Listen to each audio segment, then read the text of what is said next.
On the fourth day of budget sessions, County Council gave to you another meeting. So, hello. That's supposed to be a joke. Y'all can laugh. Haha. Okay, today is Thursday, September 4th. The time is 5:09, and we are in budget work session number 4. And we welcome all those that are coming to us tonight, and we apologize for our tardiness. And we have all 7 council members for budget session. However, we do have Councilor Iverson online, so he unfortunately is making us do all roll call votes tonight. Thank you very much. Just kidding. But here in the Night Hill room, we have Councilors Hawk, Henry, Decker, Wiltz, and Vital. All right, next up is the adoption of tonight's agenda. And I got a note here that we need to add items 10A, 10B, and 10C. It seems like that is some things that we need to, during some of the first couple of sessions of budget, our budget sessions, work sessions rather, there's some things that needed to be read in, and I'm gonna look to Ms. Kimshill for additional explanation for that. Yes, during the prior budget sessions, in employee services, we moved 9 positions out of general fund back into motor vehicle highway. We did correct the self-insurance with regards to 1176, that fund, but at the time I totally missed adjusting the self-insurance with regards to the general fund. So that's one of them. The building department has requested to change a couple lines that you had previously reduced. He would like to flip those amounts. So that is also going to adjust some of the general fund. And then the next one, the last one will then be in the clerk's office. There was a reduction in her overtime line, and with that, that will come a change in the FICA amount. So that's all been calculated. So that's the 3 amendments that I need to make for tonight. Okay. Yes. So nothing that should take long. No. It's just doing the business at hand. Okay. So knowing that we have this, is there anything else that anybody would like to wish to change? Councilor Hawk, and I'm going to ask that you pull your mic. There you go. You're not getting picked up. Oh my gosh, you really like me. Okay, in regards to moving the highway people over, are you sure that's the one that because she had the option of 2 different funds in the highway, so, or moving it to general? And I know she's been trying to work with stormwater to get it moved from there, but this I think is just, so if we just say we're moving it out, that ought to be sufficient because she already has it budgeted in a couple of other places there in the highway department, I believe. And had I known we were going to be voting on this, I would have made sure that I had the exact information. Trent, since you're the other liaison, do you have the information? I do not. Just for clarity, this is just to bring the general fund correct with what has been removed from the general fund. It's not, and so that kind of thing.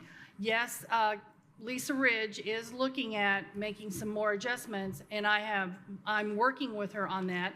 And yes, she's trying to work with the stormwater with regards to moving some things, but at this time, she's not ready to present those amendments. Thank you. I just want to make sure that we're not saying that we are going to move it to one place or the other. We're just removing it from general. Correct. And my understanding is Stormwater had the issue before them tabled it until October 1st. Correct. I did reach out to Ms. Ridge, and she said she was going to see if she could get an earlier date just to help us with regards to our budget, because that date is after the public hearing and right before the budget adoption. So there's not another meeting in between those dates unless council wants to have another additional meeting. So, yeah. But we will be in here juggling this around, moving this around forever. And one time on the salary ordinance, years ago, I know we don't want to repeat this, but we were in here singing Jingle Bell Rock and moving that around. And given the temperature outside, we're far from that, so there's leeway Correct, time. yeah. We do just have a wanna make little sure bit when of that's juggling that we can do. I just need to wait on Miss Ridge to see what she can get accomplished on her end. So, And again, the common thing that I'll say again and before we start is this is all not final, period. All right, so doesn't sound like we have anything else. So all those, well, nope, can't do that. So before we do that, thanks, Iverson. Can we please have a roll call vote? is there a second with regards to amending the agenda? Second. Thank you. Counselor Crossley? Counselor Iverson? Yes. Counselor Deckard? Yes. Counselor Feidel? Yes. Counselor Wiltz? Yes. Counselor Henry? Counselor Hawk? Yes. Motion carries 7-0. Okay, all right, thank you. And we have those agenda items added. Okay, so again, the common thing that I'm not gonna go into it, but if this is your first time watching this budget session, basically all departments are having an opportunity to come to council to discuss their 2026 budget. Everything is not final. We are hearing the presentations, and you might have seen that some things get changed here as departments are presenting those items, but again, we can always come back and open up discussions to make changes. We can't increase, but we can make those decrease as well. The other thing that I want to say that we've been doing a really good job on council, and I really want us to continue to keep forward with this, is each department has a timed limit for their presentation. And so as we are winding down, all of the Nat U Hill room monitors have a timer for your presentation. And if, we are up, then I will politely say that our time is up. And so that we can continue on so that we can be so we can go through everybody's budget sessions. So I just want to point that out.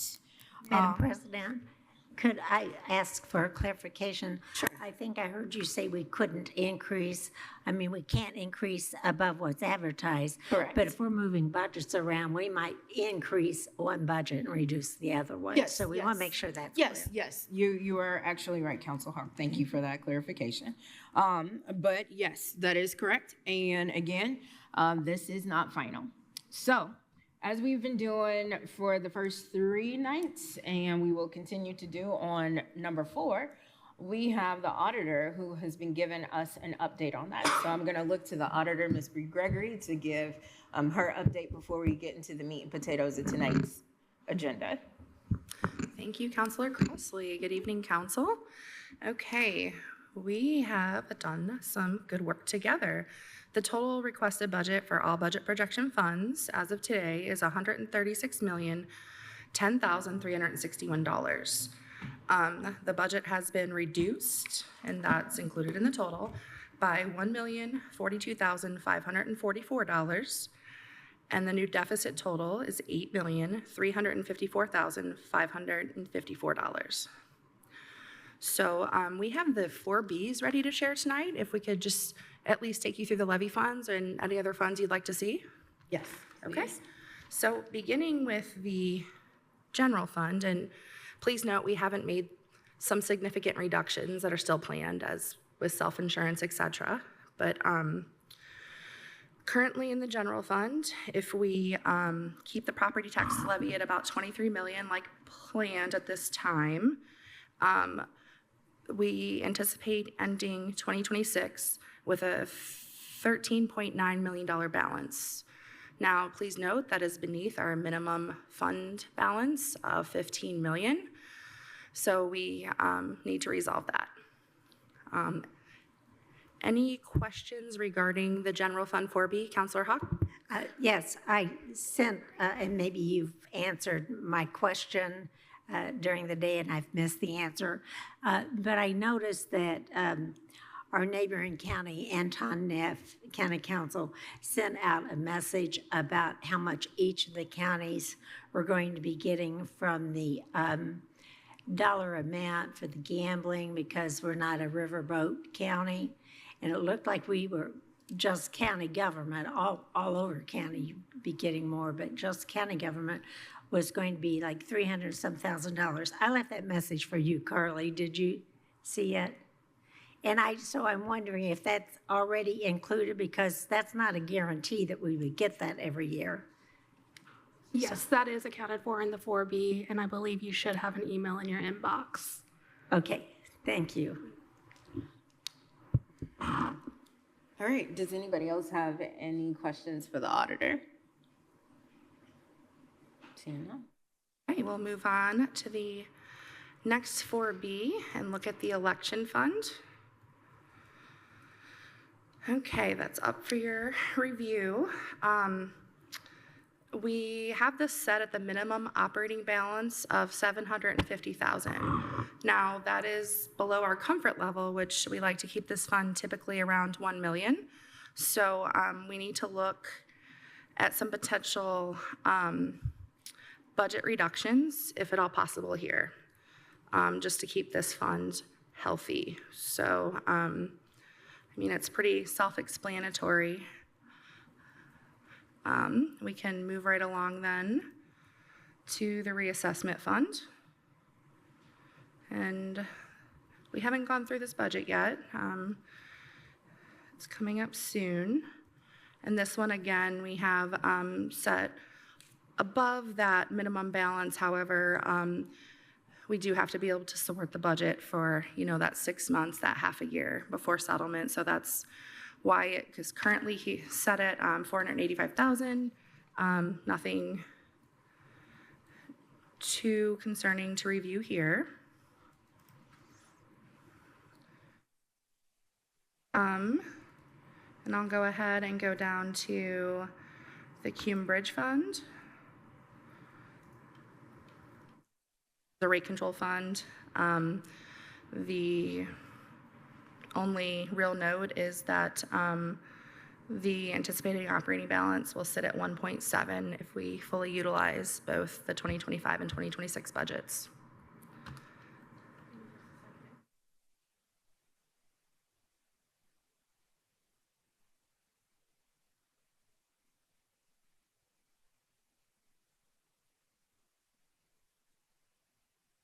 There for you now. Okay. Go down to 792, please. And this is County Major Bridge Fund. And this fund can only be utilized for bridges that are at least 200 feet in length.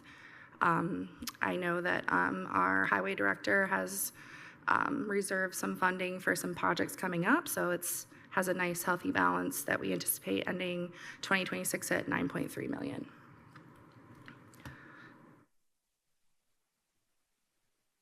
Health Fund 801.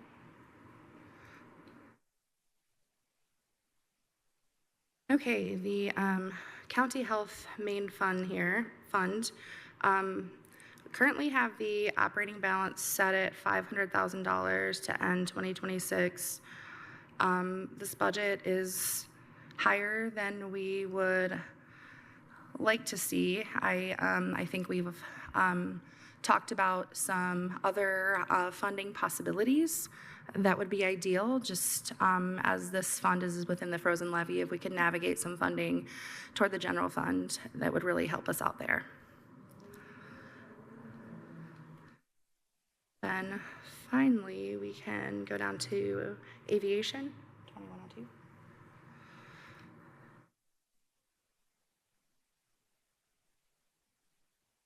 Looking at the aviation fund, another fund within the frozen levy, operating balance is set at $550,000.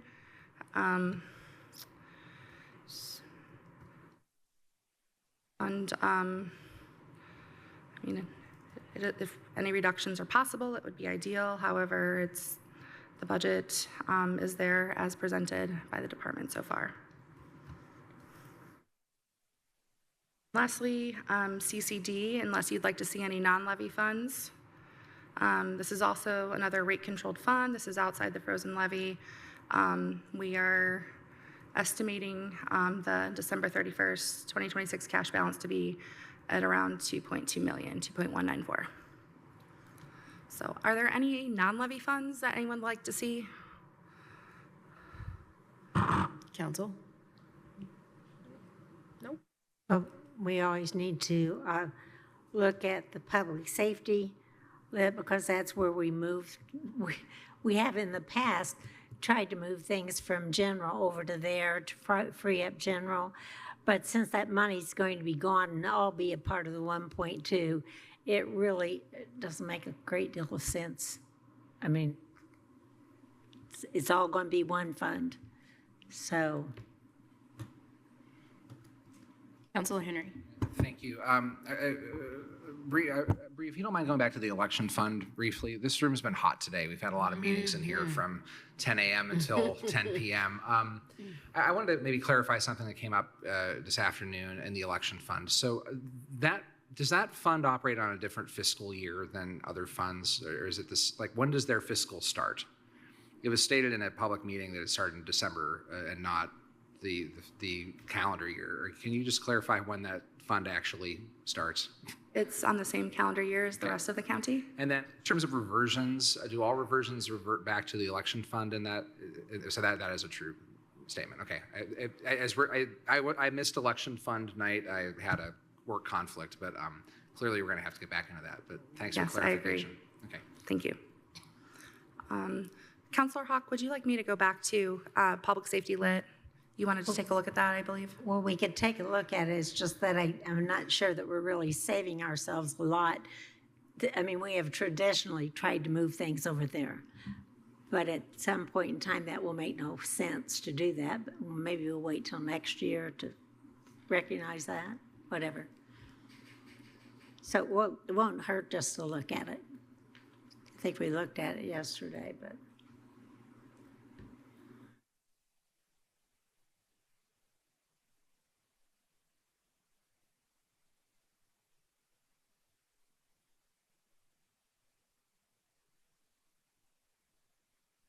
The other one we were always talking about was the cable money. We were always trying to find if there was $1 or $2 left in there to spend.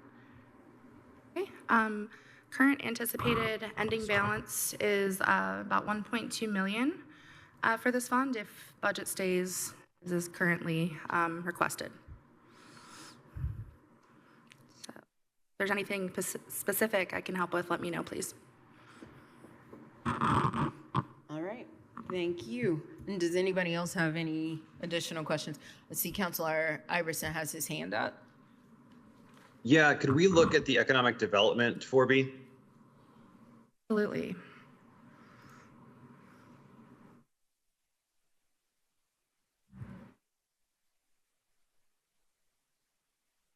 All right.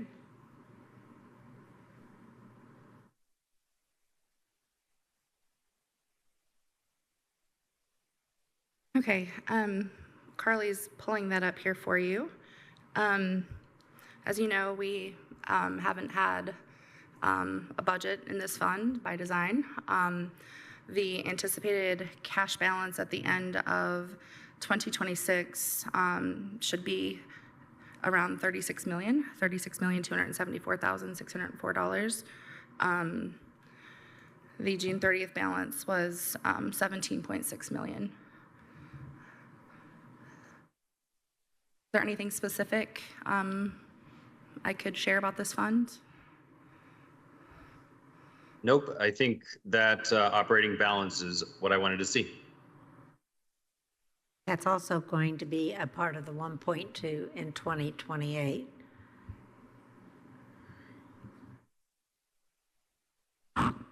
Okay, does anybody else have any other questions for the auditor before we move on? All right. Appreciate that. Thank you so much. All right, next up is the first item of the night, which is our aviation department. Council, I move to open for discussion and review Fund 1107-0000 Aviation Fund with the category requests of, in personnel, $978,475, in supplies, $162,950, in services, $506,550, in capital, $102,000, for a total budget of $1,749,975. Second. All right, we got a motion and a second. I see we might have Mr. Carlos Laverty here. Welcome. Good evening. Thanks for having us. Get my stuff going here. Good evening. Before we get started, I wanted to request an amendment to the proposed budget. I would like to change line 40002 furniture from $4,000 to $1. And the next line, change 41104 vehicle purchase from $35,000 to $1 as well.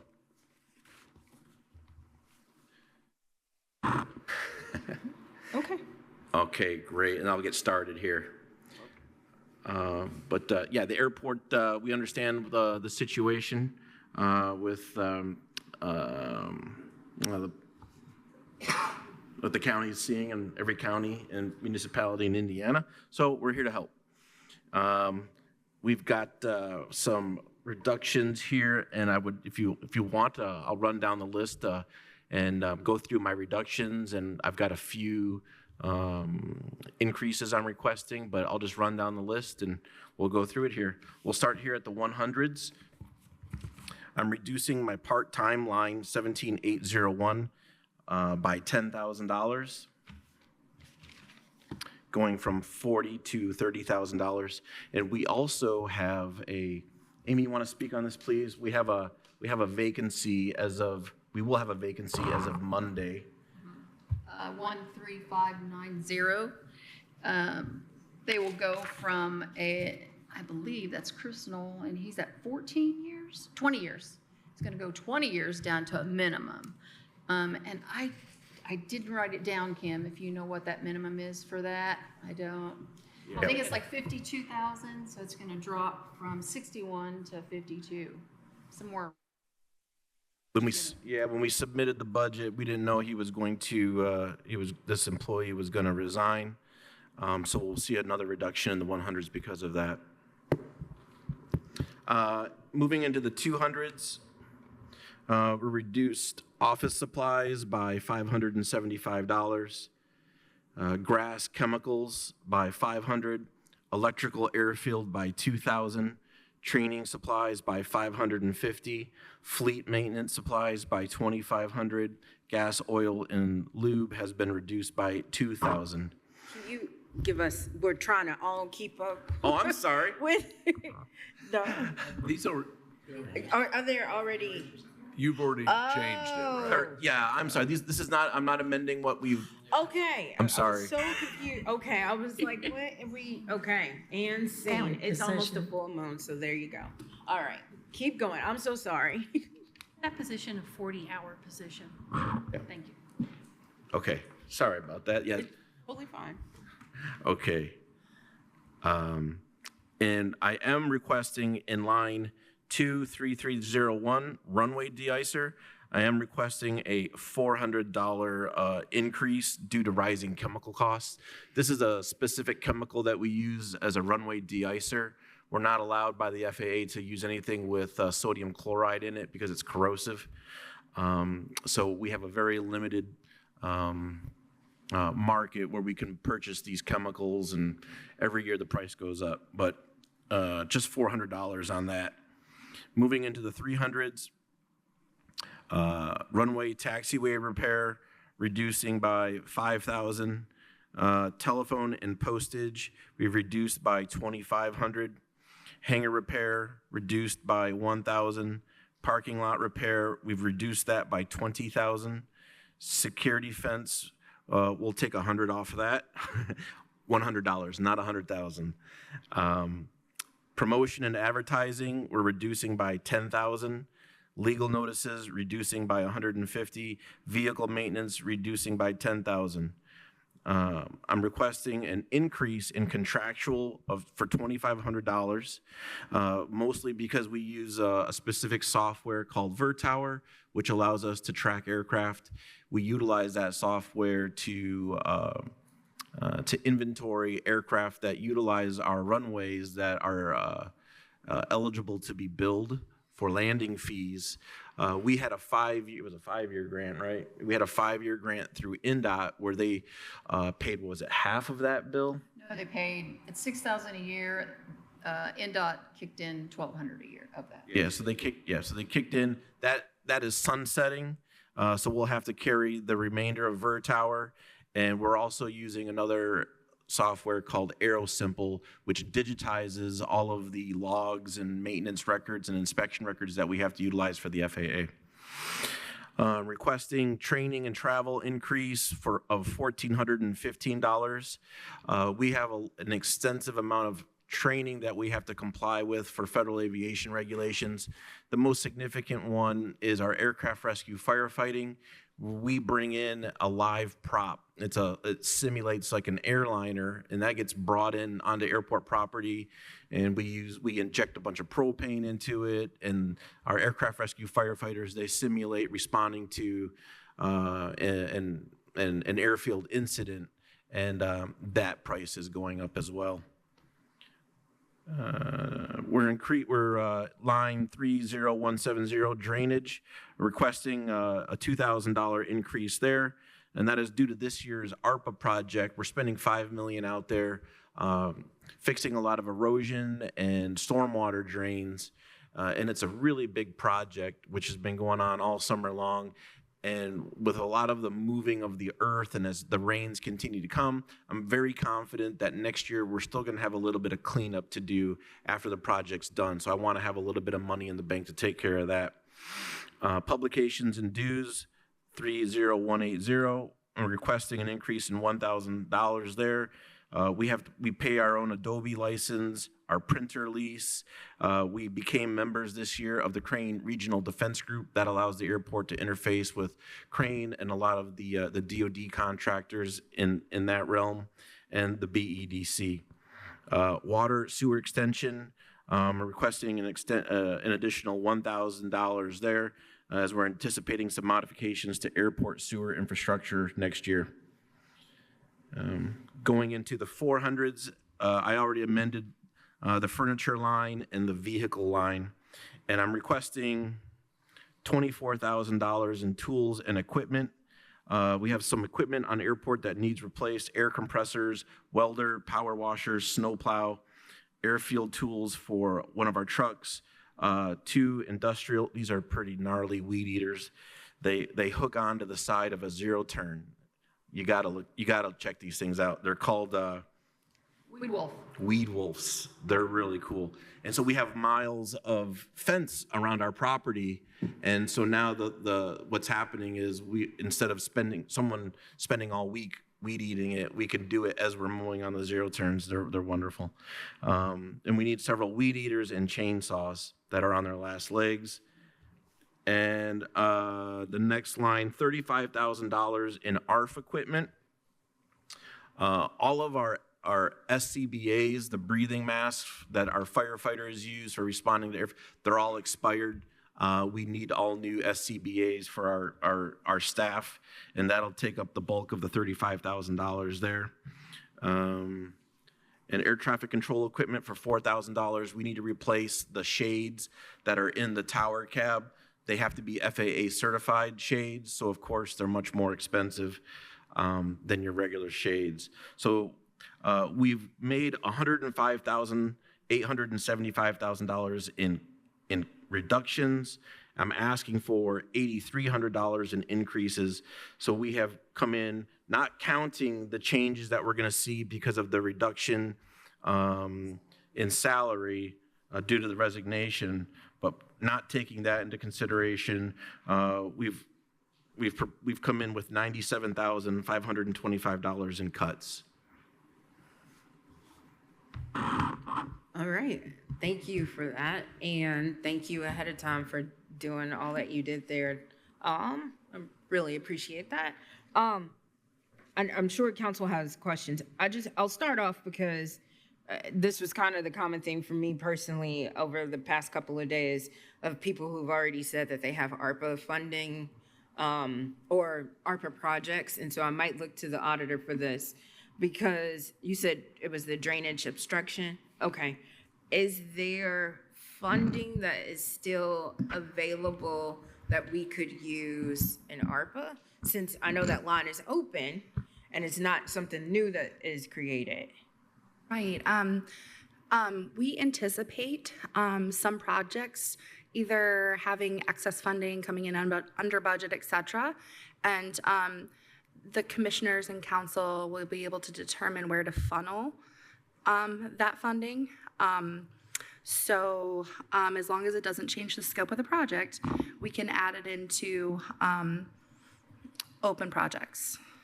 So that is potentially there could be additional funding for aviation or one of the other remaining projects that are still open. Okay. It does, we have very little lost revenue funding available, so it needs to fit into a restricted category, if that makes sense. Okay. Does it have to be, what do you mean, can you explain open project? You still have an ongoing ARPA project. Have you completely, It should wrap up here before the end of the year. Yeah, so I think before the end of the year, we could perhaps determine the funding that would be available potentially to finish out your project. Okay. I think the idea is in terms of like open, because this is what we went through last night with, I think there was another budget where like it was somebody else that had already funding for ARPA, but we were thinking there was something else that we could use ARPA for, but because that would have been a brand new project that is deemed ineligible, but because you have an open project with ARPA, which is the draining aspect of it, technically you are still good to go. Got it. Okay. Okay, I'm gonna look over here to my left. Councilor Wiltz. I have a question about that, and I may have checked out for a second while we were talking, but so would those ARPA funds, like if they were to be applied to aviation, would we be doing that instead of some of the lines in the budget related to drainage? And those are totaling like 2,000. Well, this is going to see what the 2026 budget, the $2,000 for there. By that time, the project should be closed. Yeah. We should be closing this project before winter happens.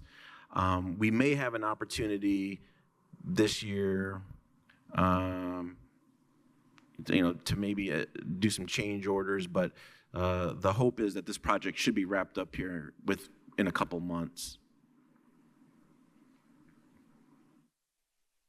I just, if I may, so I understand.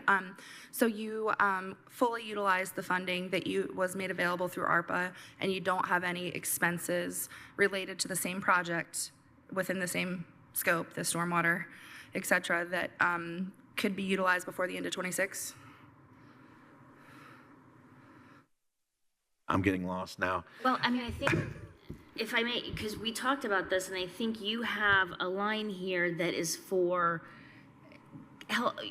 incidental stormwater drainage related things that are gonna maybe occur, Yeah, after the project finishes this year in 2026, I'm trying to budget 2,000 in drainage 30170 because I anticipate some minor things shifting due to some runoff. 1,000.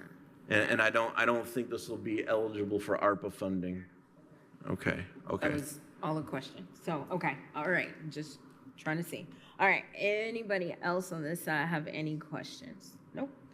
Anybody over here? Counselor Hawk. Yes, first of all, Chris Knoll will be missed. I mean, he was here in the courthouse for years in different departments, and he loved the airport. So this was something that his family and he discussed it, and it was an opportunity for him to do something different for a while. But he loves aviation. He's going to continue on with that training and education. Yeah. And so I won't be surprised to see him back at an airport at some point in time. I just think when you've had an employee that's been here in county government this long, it deserves kudos to Chris. He's watching. Yeah. Great guy, and he's got some valuable training. He's one of our certified aircraft rescue firefighters, and he's volunteered to make himself available on a part-time basis to help with some of the airline flights that we get. Mm-hmm. And the second thing I just wanted to say, congratulations, you have a big weekend. Yeah. And at some point in time, may they speak about their special weekend? I will. It's off topic, the but prosecutor yes, went on and on about what she was doing, so let's hear what the airport's doing this weekend. Well, that is at the Yeah, we're going to have aviation weekend at the airport. It's going to start Friday night with movie night at the airport in conjunction with the Parks Department. Yeah. And then we're going to have a lot of Young Eagle flights happening Saturday morning. I know that we had approximately 50 reservations already. It's getting just children up for their first aircraft ride, and that's all for free by Young Eagles. So you come down to the airport, come to our terminal building, and if you're interested in those flights, I think there's still some slots available. But if you go to our Facebook, Monroe County Airport, there's a lot more information about much more of the activities and attractions that we'll have on property this weekend. So thank you for giving us the plug. Well, and I appreciate you sharing it on Facebook so that we can share it with the community, because so many times people in the community, they say, well, I'm never going to go to that airport and get on a plane and go someplace. And it has a whole lot more than what you would maybe think of for passengers on a routine basis. So congratulations. At any rate, I do appreciate the fact that you looked really hard to make reductions in your budget. And I was a little shocked when I saw the change in the parking lot, but I think maybe you read that wrong to begin with, and you changed it. The parking lot reduction, yeah, what line is that here? Parking lot, we went from, I reduced it $20,000, so we went from $70,000 to $50,000. Okay, so are you able to continue to do what you needed to do in that parking lot? And if you can't, is there any way we could say that was a part of the drainage project? Parking lot would work for drainage, would it not? I tried on the locks. Yeah, I didn't get anywhere. We were actually pretty successful this year in getting some parking lot tied into that ARPA project. It qualified, but we have a lot of surface out there. But we had 70,000 last year, and that really helped us out a lot. So the 50 will definitely work, but for the airport, we know what the situation is this year, potentially for the next couple of years. So, is this sustainable long term? Definitely not. But I think we're all in a situation where we're trying to make cuts to get by and keep operating efficiently as a county. So we can make these cuts now, but the hope is sooner rather than later we can kind of return to where we need to be. Maybe the auditor would say, well, maybe that would work. And I'm gonna Try. take control of the plane here, and I'm gonna go to Councilor Iverson since he's been patiently waiting. So Councilor Iverson. Thank you, Madam President. Carlos, thanks for being here tonight. My question is not on the budget side, it's on the revenue side. We've seen a lot of departments having some reductions in revenue due to things happening at the state or local level or national level. And I just wanted to know, we looked at your 4B earlier tonight. We saw those miscellaneous revenues. I know you're doing a lot of innovative things with leases and things like that. Are you anticipating any reductions in revenue this coming year in 2026? Excuse me. We're not. There's always the chance that we may have, a significant portion of our revenue is land leases. So we always enjoy good relationships with most of our tenants. So there's always a risk of a tenant perhaps not renewing a hangar tenant. Somebody might decide to stop flying or move to a different airport. So there's always that risk. But what we are most concerned about really is something that you mentioned about maybe national level issues. And there is a national level issue right now that's affecting a lot of airports. And somebody may have heard about it. Earlier this year, the FAA proposed a change that would allow aircraft owners to block their registration on the FAA's tail number database. Aircraft owners were already allowed to block their movements on the flight tracking software for privacy reasons, which makes a lot of sense to me. But as I had mentioned earlier tonight, we use a software called VerTower. And VerTower tells us which aircraft come and go 24/7, and it gives us the tail number. And then we're able, as an airport owner, operator, to go onto the FAA's registration database and pull their information and send the invoice. Earlier this year, the FAA proposed a rulemaking that would allow any owner to block that. And there were no provisions made for airports that charge landing fees. And so I am, and many other airport directors across the country wrote letters to the FAA suggesting that maybe there be a workaround, a login for airport owners so that we can continue to bill for landing fees, which is an activity that's encouraged by the FAA. They went ahead with the change, so anybody can block their tail number now, but there is no workaround for airports. And so we've already seen at least, is it just one so far? Was it just one where we had difficulty? One last month, and then I just got them. Can you use your microphone, please? Oh, sorry, 3 for August. Yeah, so we're already starting to see it affect us. Fortunately, on the first one, it was a tail number that we had already received, sent out an invoice. They were in our system, so we were able to track them down. But as this gains popularity and more people block their registration, this is going to cause a problem for airports all across the country. And I am not aware of any workarounds being worked on by the FAA just yet. So even though this is a relatively new stream of revenue for us, I think we started billing landing fees 3 years ago. 2020. Wow, all right. 2020. So even though it's a relatively new stream of revenue for us, it's been great. I think we had over $30,000 collected last year in landing fees. It's being threatened already, and that's really unfortunate. And so the American Association of Airport Executives, which we're a member of, we have a pretty good contingent of lobbyists, and so we are pressuring the administration to allow us to go ahead and have special access as FAA, FAA-sponsored entities, airport owners, so that we don't lose that revenue. So that's the biggest threat we have right now.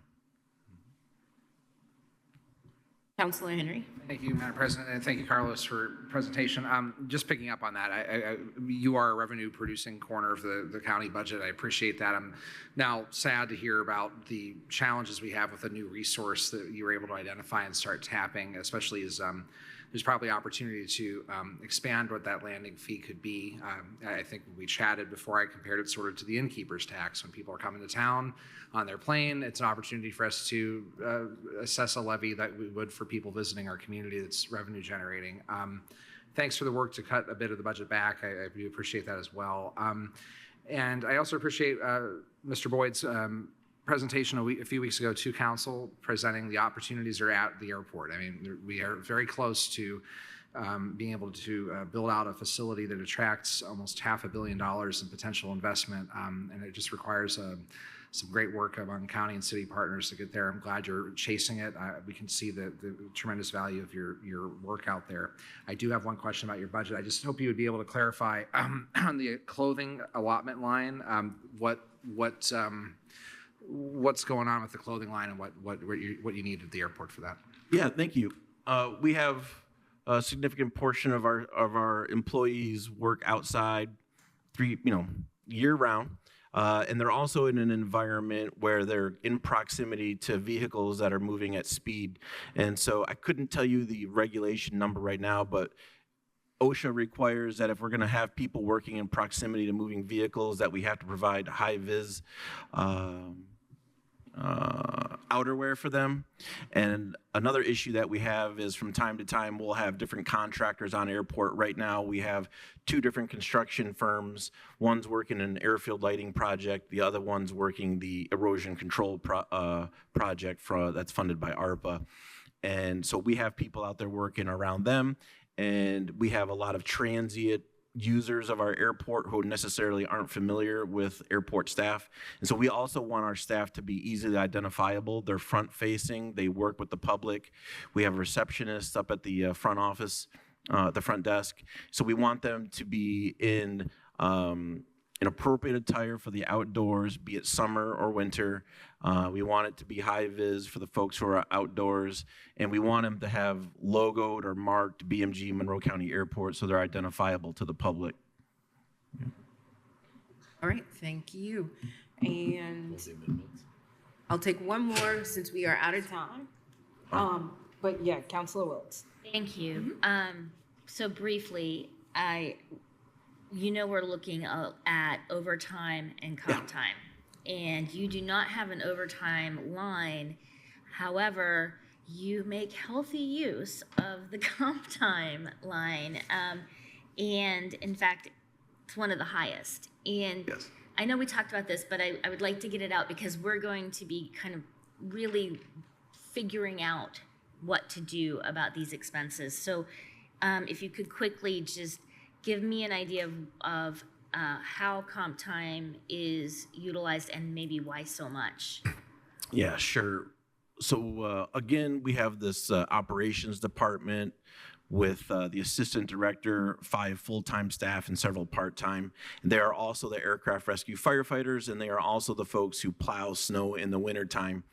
And when we receive these charter flights for the Big Ten athletic events, they require our aircraft rescue firefighters to be on standby. It's an FAA regulation that they be on standby 15 minutes before an arrival and 15 minutes after a departure. And the majority of these flights occur late at night after the primetime game and well outside of regular working hours. So the folks are out there, they're working Monday through Friday, then they got to come back in 10 o'clock. Work that departure, or sometimes it's an arrival and a departure in the same night, and they can be there another 8 hours sometimes. And so the busy season or the comp time season begins with the football season, and then it picks up with basketball season, and then basketball season, men and women's, turns into winter when they also start plowing snow. And like I told you, it never snows during the day, Monday through Friday. It always snows at night or on a weekend, and it's just out of our control. And it's part of the job description. They're on call 24/7 for snow removal operations. So they get really hit hard in the wintertime, and it's always after hours things. We try to, when we know that we have flights coming in at night and we know there's going to be a storm, We try to send the people home early to get them rested up and go easy on the comp time. But we also have regular work that has to happen on the day-to-day basis. So it's not, so Monday through Friday, you know, I don't feel like, you know, we're short-staffed, but it's the extra responsibilities that we have outside of regular working hours. Hate that. All right, and so now we just need, yes. So I want to go back to the personnel part. If someone would like to make an amendment that on line 13590, then you could reduce it to the minimum amount, which is $50,711. I went ahead and calculated what the new perf and FICA would be, and it's displayed on the screen. So if you want those numbers, the new FICA would be $50,782, and the new perf would be $87,373. But also, the new person will not have longevity. And Chris was up, I think, $1,400. Oh, okay. So you'll reduce that, and then it'll also reduce your FICA and your. And that will reduce. So if you, we'll just wait and I'll come back and make that adjustment at the next time. How's that? Okay, so we won't do I forgot anything about with, longevity. so we're not doing anything with the 50, okay, all right. Let's not. Prepared to do furniture and vehicle. So we'll leave Okay. it all, we'll leave that category the same for now. Leave it the same. I will make an amendment like I did tonight at the Okay. next meeting. Thank you. But Mr. Laverty had already said that he had 2 amendments that he waited for, so I'm gonna look to Counselor Decker to make those Yeah. motions. Council, I move to amend line amount or line location 40002 furniture from $4,000 to $1, and line 41104 vehicle from $35,000 to $1. All right, Second. we got a motion and a second. Any further discussion on this amendment? All right, and seeing none, may we please have a roll call vote? Counselor Hawk? Yes. Counselor Deckard? Yes. Counselor Wiltz? Yes. Counselor Fidel? Yes. Counselor Crossley? Yes. Counselor Henry? Yes. Counselor Iverson?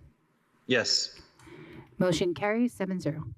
Okay, and just like I've been doing when we make these changes, I'm gonna look to Ms. Shell for a new grand total before we go to a roll call vote. Personnel is $978,475. Supplies, $162,950. Services, $506,550. Capital, $63,002 for a new budget total of $1,710,977. So go ahead and do that. Okay, and can we please have a roll call vote? Counselor Iverson? Yes. Counselor Hawk? Yes. Counselor Crossley? Yes. Counselor Henry? Yes. Counselor Deckard? Yes. Counselor Fidel? Yes. Counselor Wiltz? Yes. Motion passes 7-0. All right, again, thank you so much. Thank you very much. Thank you. Have a good night. All right, next up on the agenda is County Fair. Council, I move to open for discussion and review Fund 1000-0806 General with the category requests of in personnel, 0, in supplies, 0, in services, $121,876, in capital, 0, for a total budget of $121,876. Need a second. Second? Second. Okay, you're fine. It's okay. All right, we got a motion and a second, and welcome. Go ahead. Thank you for having us tonight. Looking at our repairs that we had to do this year, we appreciate the money we had. We had a community building, one of our most rented buildings at the fairgrounds. We ended up having to replace the roof on it. Come to find out it was over 40 years old, and it ended up costing us $73,189. So we took the majority of that money and put it towards the roof, and then we've been changing some lights to LEDs and had a few electrical things that happened during fair that we had to hurry up and scramble to take care of. Just for the record, because not everybody knows who you are, could you like state Oh, your I'm names? Jake Conard. I'm the president of the fair board. Steve Hines, I'm the treasurer. Anything else you want to add to that? Just trying to go ahead for next year. We're going to have some paving we need to do. We had plans for paving this year, but with the roof and electrical repairs, that kind of got put to the side. Thank you for that. And I'm going to look over here to my right and see if we have any questions. Councilor Hawk.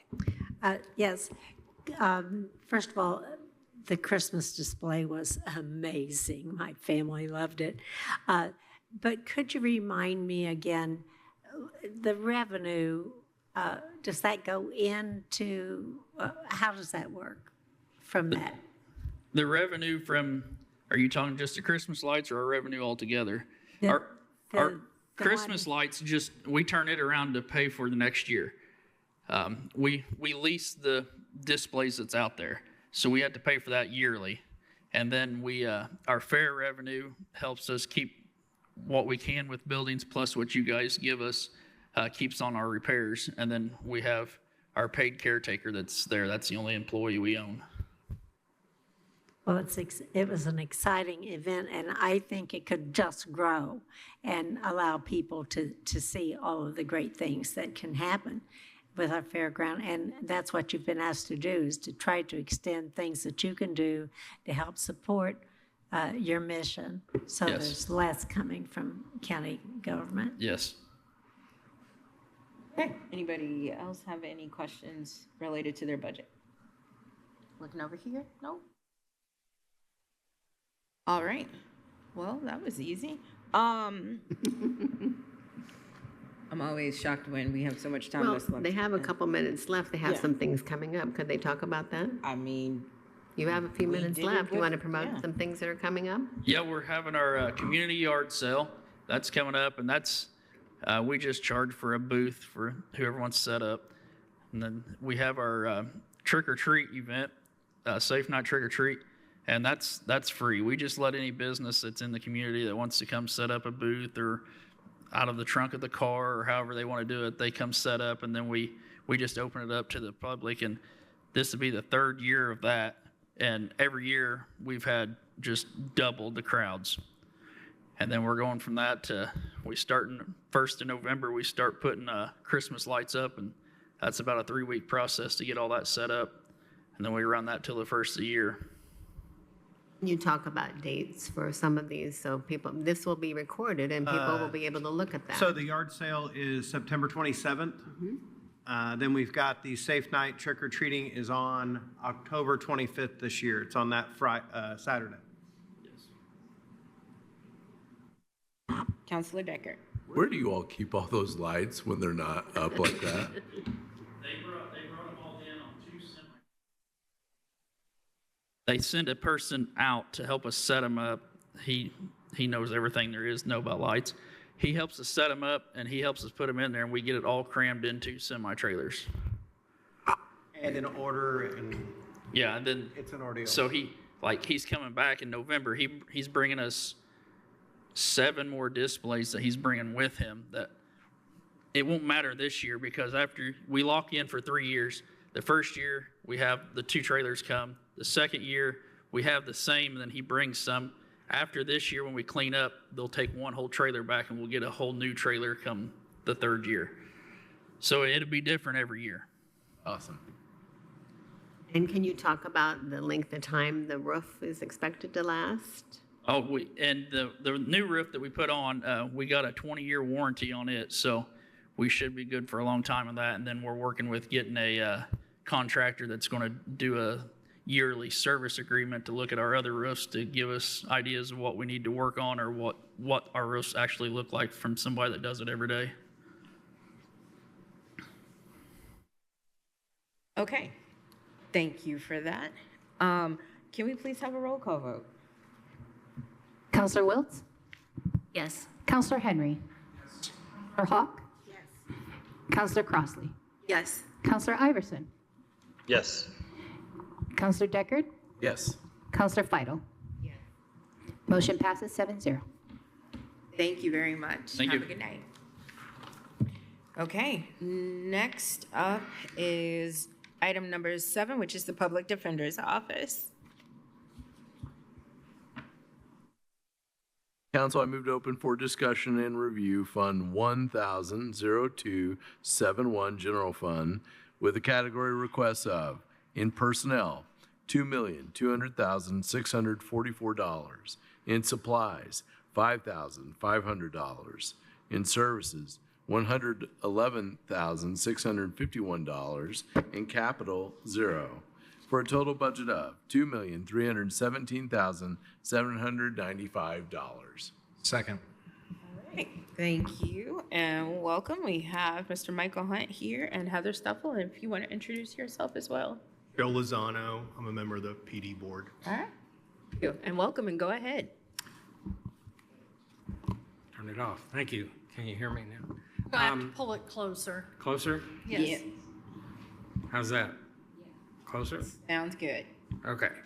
For those of you who don't know, our office was established by a county ordinance, and we are governed by an independent board of 3 people, one of whom is appointed by the county commissioners, one by the board of judges, and one by the, if I can remember their new name, the Commission on Court-Appointed Attorneys. They're in Indianapolis, and they set the standards and disperse our supplemental money that we get. So Mr. Lozano is one of those independent people. We also have Betsy Green and John Richards, who are on our board. With respect to our budget, I'm not going to go through individually unless you have questions. We tried to cut as much as we could. In addition to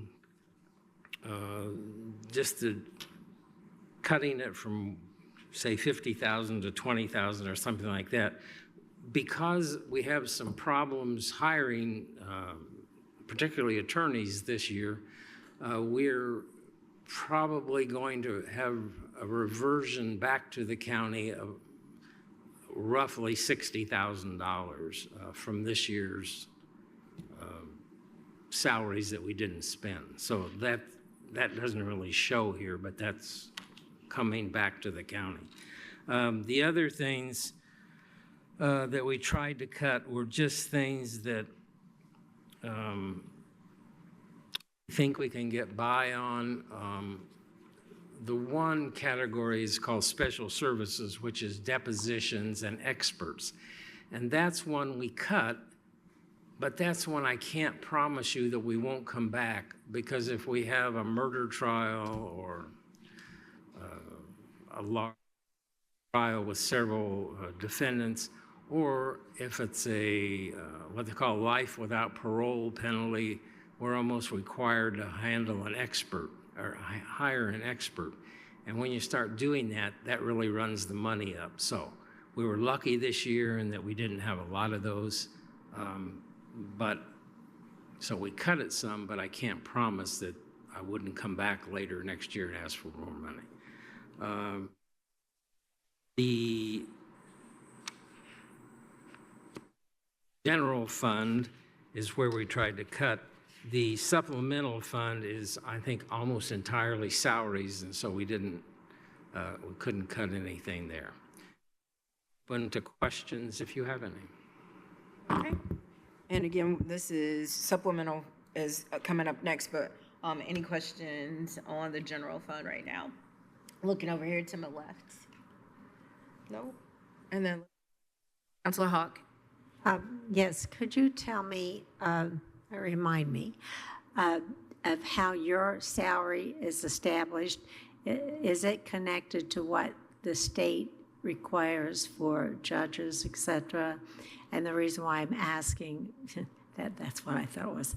You know what, you're never supposed to ask a question if you don't already know the answer. But since the state is not putting forth any increases in salary this year, is that still, as you understand it? Yes, the governor decides, as I understand it, based on whatever criteria he uses, whether there will be a additional for the judges. And based on that, then they take another level of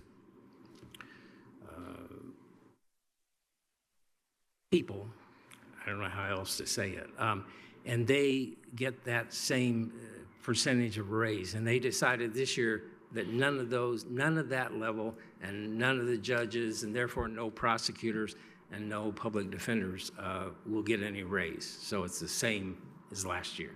Right, and so I just wanted to remind, when we're going through looking at budgets, that, and I don't have it in front of me, so I don't know what dollar amount that you plugged in. I'm not sure whether you knew what the state was going to at that time. But I just wanted to remind you that, you know, these are controlled by the state. Yes, we've already accounted for that. Rats, trying to find every dollar. Council staff is already on it. Okay, any other questions on this particular item with, for the general fund? All right, seeing none, may we please have a roll call vote?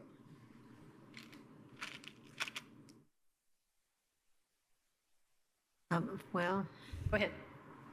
Counselor Iverson? Yes. Counselor Deckard? Yes. Counselor Feidel? Yes. Counselor Wiltz? Yes. Counselor Henry? Yes. Counselor Hawk? Beg pardon? Oh, okay. Counselor Crossley? Yes. Motion passes 6-1. All right, item B. Council, I move to open for discussion and review Fund 1200-0000, Public Defender Supplemental with a category request of, in personnel, $939,136, 0 in supplies, 0 in services, 0 in capital, for a total budget of $939,136. This one again. We need a second. I'm sorry. Okay, thank you. Now you can go ahead, sorry. Sorry. It's okay. This one is our supplemental fund, which is our reimbursement. And this is dependent upon how much the county spends for public defense. So if we take the money that the people here make, salaries, and that's, I think, all that's in here, and we get paid approximately 40% of reimbursement. I say approximately because they don't pay us for some things we do, some juvenile things, and I don't know, what else do we not get? But The misdemeanors. the misdemeanors are a big one. Anyway, we have to take that out, how much time we spend on those, and then we submit some figure that's approved by the auditor. We ask them how much are the bills, and we send that to the state, and then they reimburse us roughly 40%. So that's what this is. Because of history, basically, we're trying to keep that under $1 million because that's roughly what we can bring in. We have been bringing in about $250,000 a quarter, and we get paid quarterly.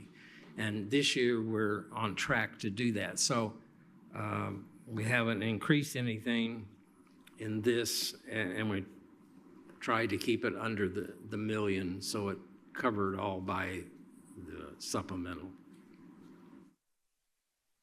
Okay, all right. I'm gonna look over here to my left and see if anybody has any questions.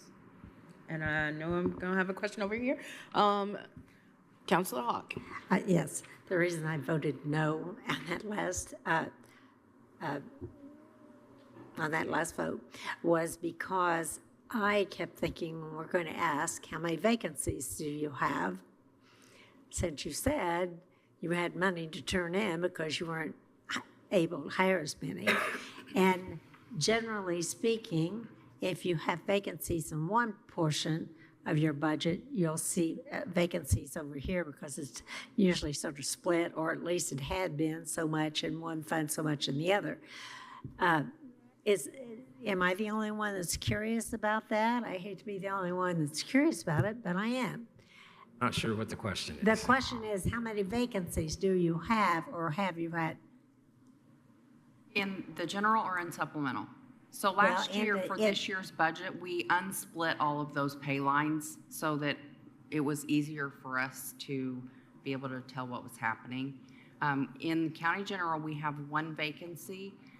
Right now in supplemental, we have 0. However, one of our senior attorneys retired, I believe in May, but since we were so understaffed because we were short 3 attorneys at that point, he came back after 2 months.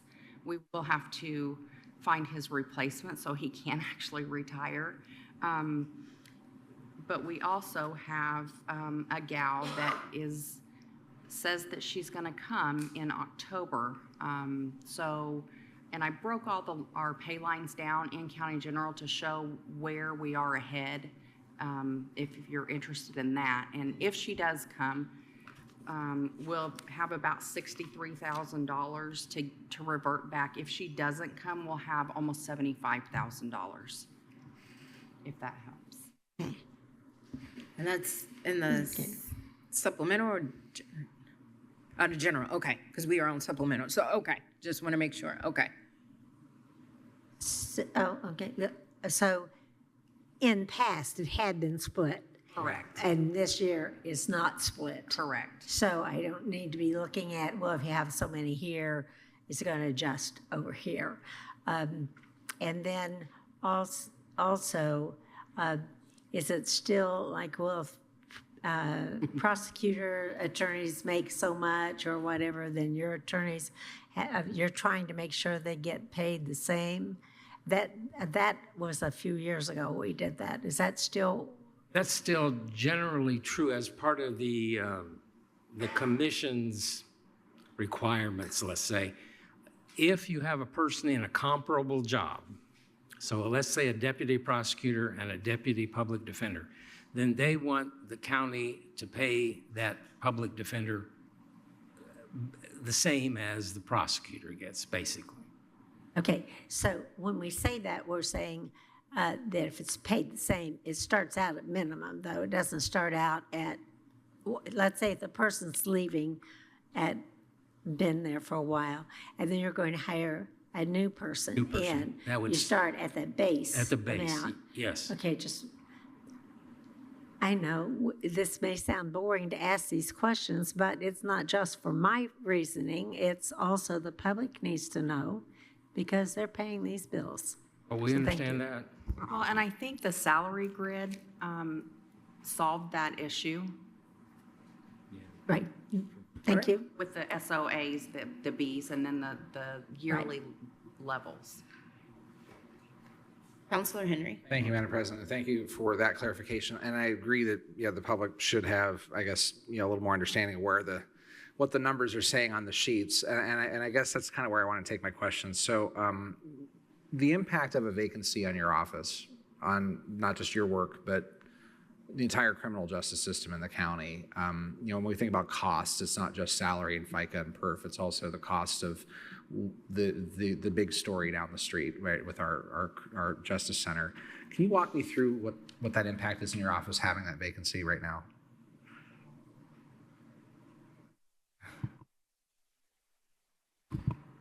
It impacts the whole system. And people all over the United States are looking at this, and we used to, if we advertised a job, we would get 4 or 5 applicants, and then we could interview them and pick someone. I've had a couple of openings for 6 months or so, and the question is in the attorney positions, and the question is why, and I'm not sure anybody knows. One is salary, and we tried to help that last year with upping the salaries.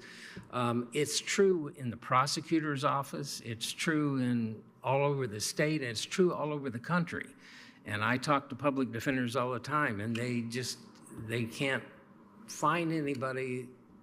They're either not interested or they're interested in more technical jobs, I guess, IT or something, they don't want to deal with our clients who sometimes are difficult to deal with, and it impacts the clients because we still get the cases coming in, and then we have to share those cases. So it impacts the attorneys, it impacts the secretaries in the office. Our investigators are investigating more cases than they should. It hurts the whole system, and I'm not sure what the answer to that is. Some of it is I think people are turned off by the whole criminal justice system, to tell you the truth. It also delays things. I mean, you don't get a trial as soon as you might want one. So it's not in a good position right now, and I don't know when it'll get better. That helps. I appreciate that. Thank you, Madam President. Thank you for that clarification. Appreciate that. Anybody else have any questions? All right, seeing none, may we please have a roll call vote? Counselor Deckard? Yes. Counselor Fidel? Yes. Counselor Wiltz? Yes. Counselor Henry? Yes. Counselor Hawk? Yes. Counselor Crossley? Yes. Counselor Iverson? Yes. Motion passes 7-0. Okay, all right. Thank you so much. We appreciate that. Thank you. All right. Next up is item 8, which is our Parks Department. Council, I move to open for discussion and review Fund 1000-0803 General with the category requests of in personnel, $1,218,021. In supplies, $170,000. In services, $262,451. In capital, $60,000 for a total budget of $1,710,472. Second. All right, we got a motion and a second. Ms. Whitmer. Yes. Hello. Hello. I'm Kelly Whitmer, the Director of Monroe County Parks and Recreation. I'm Andy French, He's the Superintendent. Park Superintendent. He's here to answer any technical questions that you may have. Okay, I'm gonna, sorry, move your mic up just a little if you're on top. That's the common thing. All right, thank you. Go ahead. Sorry about that. Our county general budget as presented complies with the. I don't think it's working for some reason. It's on, but it. There's green. I know, but then we can't. Oh, it was? Oh, Talk okay. louder. There we go. There you Now go. it is. Would you like, I got it now. I can get my basketball voice going here. We'll start over. Okay. Our county general budget that was presented, I believe complies with the budget letter that the president sent and also Councilor Wiltz reviewed in the 7-member park board supports. But before I talk about any individual lines, I was noticing the ARPA conversation that you're having with the airport. Cars Farm Park is divided by a railroad, and on the other side of the railroad is the Monroe County Airport farm field. That farm field is taking ARPA money and doing a drainage project. Well, their whole farm field has caused us grief on our ARPA project at Cars Farm Park. And the park board has had to come up with an additional $114,000 to deal with their drainage problems on their side of the railroad and our side of the railroad. So I didn't know if any ARPA funds could supplement that $114,000 since both projects are ARPA. Yes, if I may. Okay, in order to continue to utilize the ARPA funding, it has to be placed in an open project. So you still have an open project. However, it can't change the scope of your project. So I know that I'd have to refresh myself on the parks project, but it did include drainage and so forth for the turf fields, right? Correct. I mean, it's the whole design. So, yeah, there's definitely potential there. Just have to get commissioners and council to come to a consensus to, provide the extra funding that will become available eventually. So ponder that. I mean, and it does. I mean, there's ARPA in the same projects, and we have a overrun because of the farm field problem. So good. I'll take you up on that, Bree. And Bree also mentioned that in our equipment line, if you notice, there's $60,000. She believes that the commissioners may put that in a bond. We're asking for bond money for Monroe County Nature Preserve. And if we get adequate bond funding, that particular preserve would be open in 2027 for grass trails and things like that. Now, that's only if we get funding, because our park staff is going to be the general contractor. They have to put in an entrance. They have to do all the stormwater, building, planning, highway. I think I mentioned everyone who has every single thing that we have to do, ADA, to get just open by 2027. If we don't get bond money, it'll be a few years because we're going to have to save our pennies and engineering and permits. So we could take the $60,000 off. I just don't know where they're at on their bond. I mean, $60,000 was supposed to be for a skid steer that cost $78,000 plus another $17,000 in implements. So I don't know where you want to put it. In the bond, or here, or nowhere? Yeah, that's a conversation we can have. But I am so sorry, I'm gonna stop because I realized TSD, their timer is still, it's incorrect.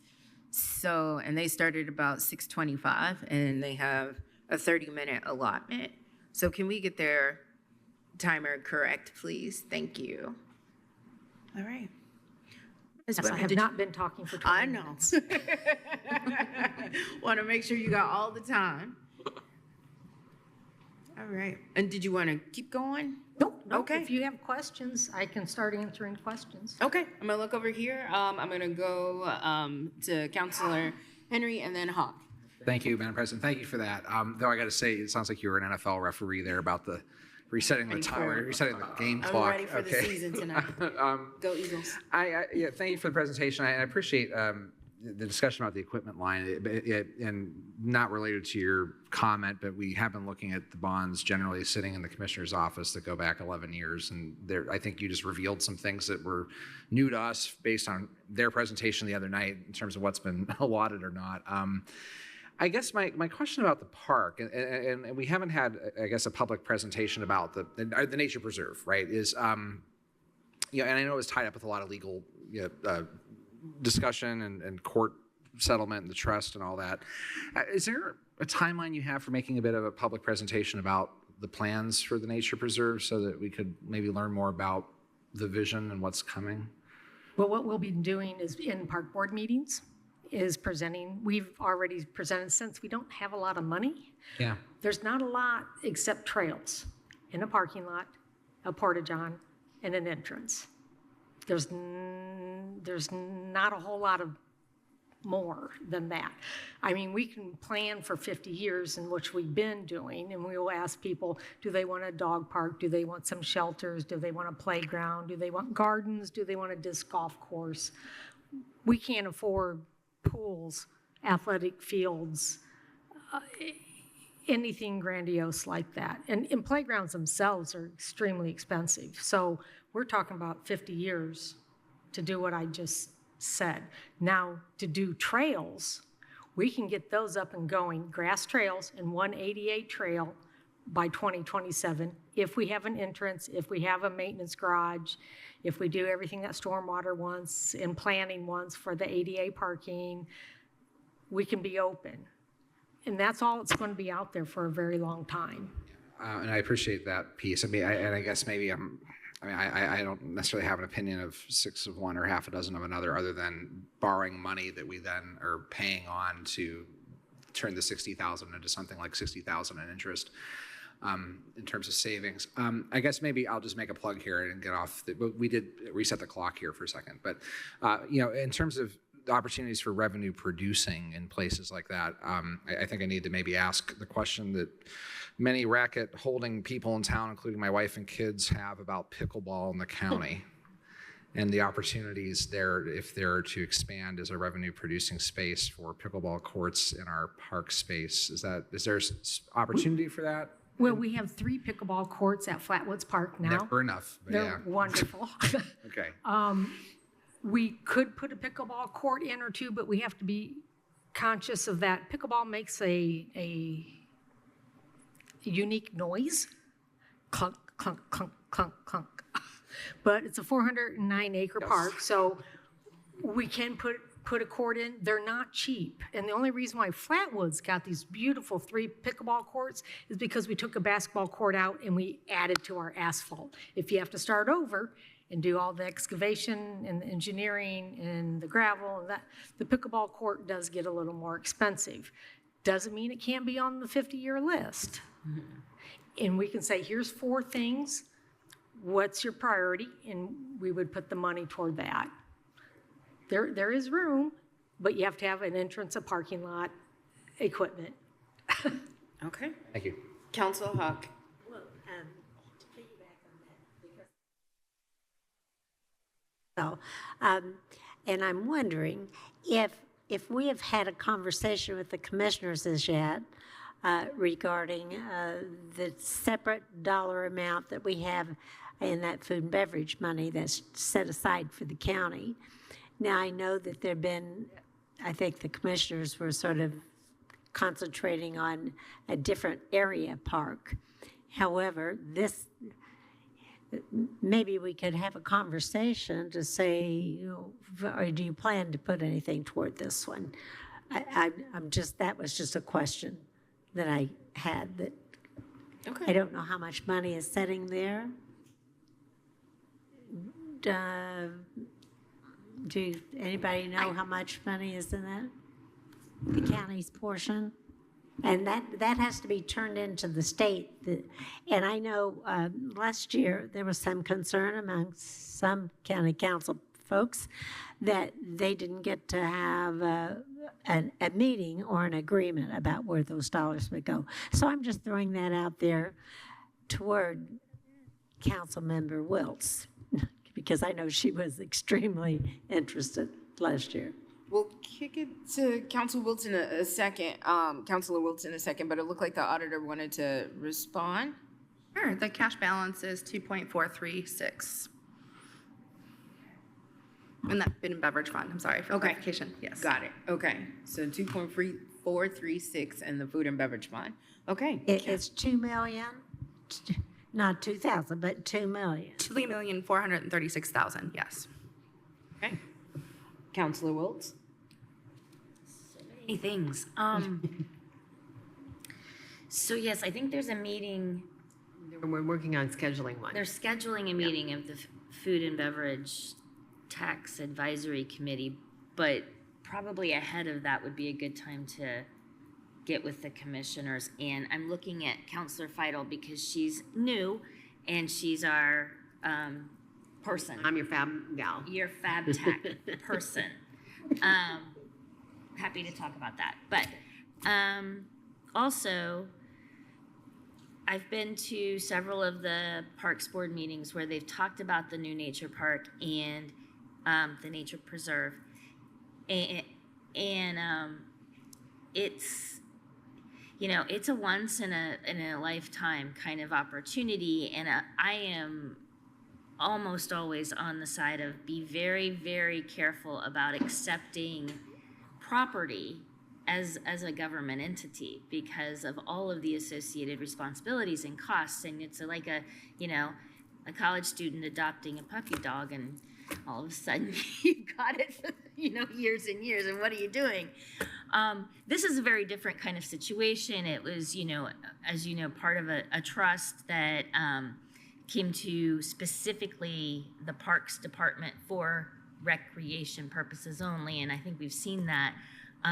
It also is providing a maintenance budget through the trust, modest, but variable depending on how the investments do.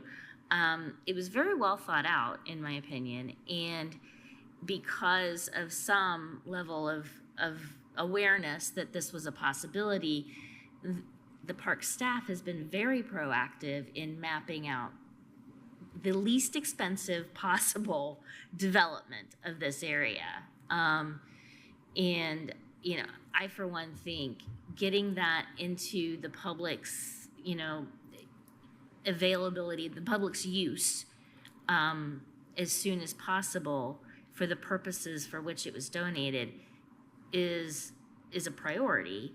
And I can't think of a less expensive way to go about it than really what they've planned. They've done very bare bones, but very usable amenity planning. And then as far as what comes next, the parks have a master plan. They have to, you know, kind of do public input as part of the master planning process. I imagine that you'll go through that again when it comes back up. And Yeah, because what we have chosen with the trails is what we can maintain. We won't build anything we can't maintain today. So we can think of what we want to do in 50 years or 25 years and set the land aside for that area. Like when you get money, we can build a shelter house and we can maintain it because we're getting rental money in for that. So we have areas in the park, in the preserve, where we know where things could go if there's funds, but we can get going in 2 years with a lot of trails and a lot of birding and animals and plants. One challenge that we will have is invasives. We have 150 acres, 170 acres of farmland right now. We can only farm it this summer and next summer per the trust. And once that stops, we're going to have invasive plants come in. What we would like to do, we've been working with Purdue University, is there is mechanically tree planting like they did at the landfill, plant hundreds and hundreds of trees as fast as physically possible to beat the invasives. There still will be invasives, but we need to start beating them, or we're going to have Bradford pears everywhere. So we're aware of that problem that may be in a year. yeah, the misnomer of preserve. It's actually highly managed. But I don't have any questions because I'm very familiar with the budget. I would like you to comment on your utilities costs, because I know that that's a pretty big expense, and you were anticipating, I think, increases? Well, for 2026, we will have 4 more fields lit or that are not lit this year.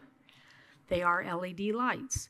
So it's hard for us to judge exactly what this is going to mean for us. And most likely we're going to be playing to 10 o'clock at night, 11 o'clock at night. We are unsure of what those utility bills are going to be. Plus the CBU just announced another water hike. It's hard to calculate that because they didn't put it in the newspaper, so I couldn't do the math. And they won't give, or they haven't given the commercial rate yet for irrigation. So I don't think it'll be less. It probably will be more. But it's hard to guess because of the LED changing from the HID lights to LED lights. We are unsure. Plus, we have 4 more lit fields. Are they all changing to LED? Just 2 fields got changed to LED, and then 4 fields got LED light. We have 4 fields that are not LED. They are the old-fashioned hot lights. So we'll have half and half. Okay. Are there any other questions for Parks on this particular item? All right, seeing none, may we please have a roll call vote? Counselor Vital? Yes. Counselor Wiltz? Yes. Counselor Henry? Counselor Hawk? Counselor Crossley? Yes. Counselor Iverson? Yes. Counselor Deckard? Yes. Motion passes 7-0. Okay, and next up is item B. Question. What, did you keep the 60,000 in? Okay, because we don't know, because what we want to do with that equipment is that is how we're going to be the general contractor. If we don't have the equipment, as I say, Andy out there with the shovel isn't going to do it. There was no changes that were made to that. Okay, thank you. All right, you're welcome. Item B. Council, I move to open for discussion and review Fund 1178-0000 Parks Non-Reverting Capital with the category requests of in personnel, $0, in supplies, $14,000, in services, $43,000, in capital, $43,000, for a total budget of $100,000. Second. All right, we got a motion and a second. Go ahead. Each year, we come to the park board with a list of projects. We can't afford all the projects. They have to prioritize. Like for instance, Will Detmer Park, we have a maintenance barn that needs reskinned. We want ADA swings. Jackson Creek Park needs a new playground. The preserve needs a lot of things. And Cars Farm Park is going to need a lot of paving because how many trucks have come into Cars Farm Park? So by the end of the athletic field project, we'll have probably 1,000 or more triaxles in and out, and then 10 to 15 dump trucks, and then hundreds of inner park loads of dirt that were moved. So our asphalt's already in pretty bad shape, and we've got hundreds of more triaxles to go. So. And we also have semis coming in this week. Tomorrow. So the park board has a lot of projects. They won't be able to afford all of them, but they'll probably take 1178 and fund some of that from that. And our shelter rentals go in there. All right, any questions over here to my left on this item? Nope. Okay, anybody over here to the right with any questions on this item? Okay, y'all do a good job of explaining. Okay, so seeing no questions, and I don't see Councilor Iverson's hand raised, may we please have a roll call vote on this item? Counselor Wiltz? Yes. Counselor Henry? Yes. Counselor Hawk? Yes. Counselor Crossley? Yes. Counselor Iverson? Yes. Counselor Deckard? Yes. Counselor Feidel? Yes. Motion passes 7-0. Okay, I appreciate that. Thank you. Thank you. And if you have any questions, call anytime, or I'll take you on tours of wherever you want to go. Thank you. Council, we need to take a recess at this moment before we get to the assessor's side right now. So the time is 6:46. So if we can be back by, I'm going to say 7:10. So 7:10 is when I ask for all council members to be present in the Nat U Hill Room and Councilor Iverson to be present online. So 7:10, we will come back, but we are going to take a recess at this time. Thank you. Okay, and so we are back from our recess, and we have one more item, well, one more department of the night, which is our assessor's office, which is item number 9. Council, I move to open for discussion and review Fund 1000-0008 General with the category requests of in personnel, $994,373, in supplies, 0, in services, 0, and in capital, 0, for a total of $994,373. Second. All right, we got a motion and a second, and we have the assessor, Ms. Judy Sharp, and Lisa Surface here. Welcome. Hello. Hi. Good evening, council. General fund's real simple. I just have salaries in there. Did what you told us to do. There's nothing special. Maybe I'll point out to you that maybe you haven't even noticed. Kim, I think, told us to, well, no, you did good. To remove this, we have to pay on our level 2 employees an extra 28 cents a pay.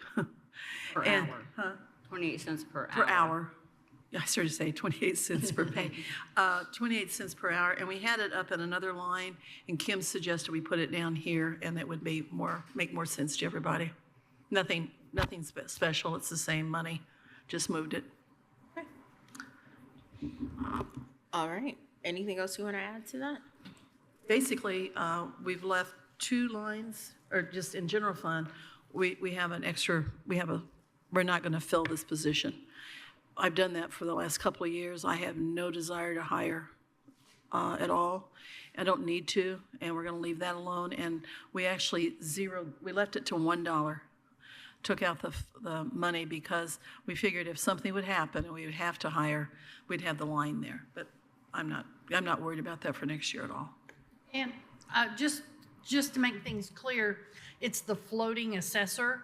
Is that the Yep. one you're talking? Yes, ma'am. So she was using that and she was funding it, budgeting for it. And then what they were doing was doing in-house transfers for that additional 28 cents. And I said, so just to make it clear, because it's a requirement that they get that 28 cents, rather than just, move and budget for a position that they're not actually going to use, we just created a line which is deputy assessor supplemental. So, which is actually, it's saving money overall because you're not budgeting for a full amount along with, that amount of FICA and PERF. So in the long run, it is saving that fund some money. Good. Okay. Well, thank you for that. And I'm going to look, over here to my right and see if anybody has any questions. No? Okay.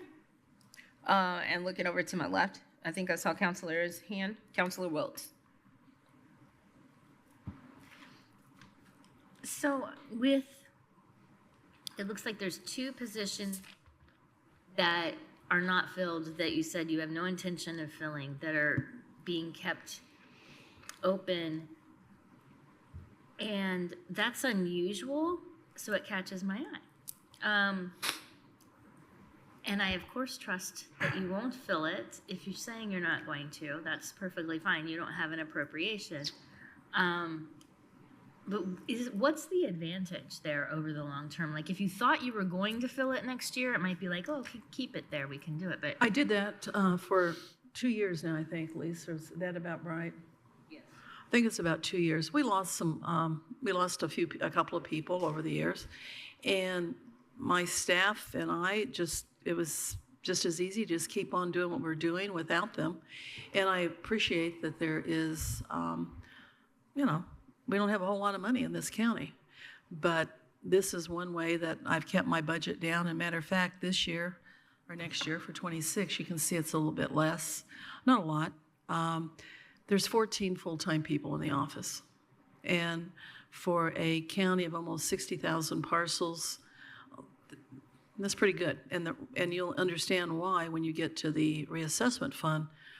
My field people, other than myself and 2 of my deputies, are contractual services. So that really saves a lot of money in the long run also. So that's all, Kate. We haven't filled it for almost 2 years now. I see no reason, unless something really bad would happen or change next year. If I would lose staff, I would definitely hire somebody to replace that person, because we're at as low as we can go. But we also have a part-time college student. We've always had part-time help. Used to be a couple back in the good old days where we had more money and everything and needed them more. I have one part-time college student. We've had her for 4 or 5 years now.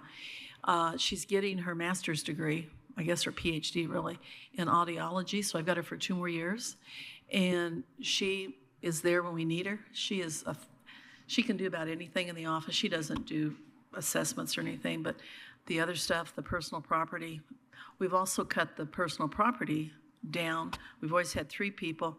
That's one of the staff people that we lost, and now I've just got 2. That's another whole case next year. Personal property is going on the wayside. You all know that. It used to be picking it up, and now next year, anything that's under 2 million is gone. And Lisa, what was the number? I know we did it, 76 businesses? We'll only have, as of today, about 45 filers, down from like 2,700 this year. Yes, that's the big loss. So it's only your big boys, Cook, and all of the medical places that are going to be over the $2 million threshold for business personal property. So I did cut staff there. Kate, just one other thing so you're aware. The second position, the sales disclosure specialist deputy, still works in our office. That position is just funded out of the sales disclosure fund instead of the general fund. But in case we would have to move that position back to the general fund, if there's not enough money in the sales disclosure fund, that's why that one was left at $1 and left in this budget. So we don't really have 2 vacant positions, we only have 1. Got it. Yeah, go ahead. The part-time person is that, He's paid out of the reassessment fund. Got it, just not there yet, okay. And the contractual that's been zeroed out is from, what was that? Contractual, all of our contractual being reassessment now. Oh, okay. Yeah, okay. We try to keep your general fund, or our general fund, just salaries. Thank you. You're welcome. Okay, does anybody else have any questions related to this item? All right, seeing none, may we please have a roll call vote?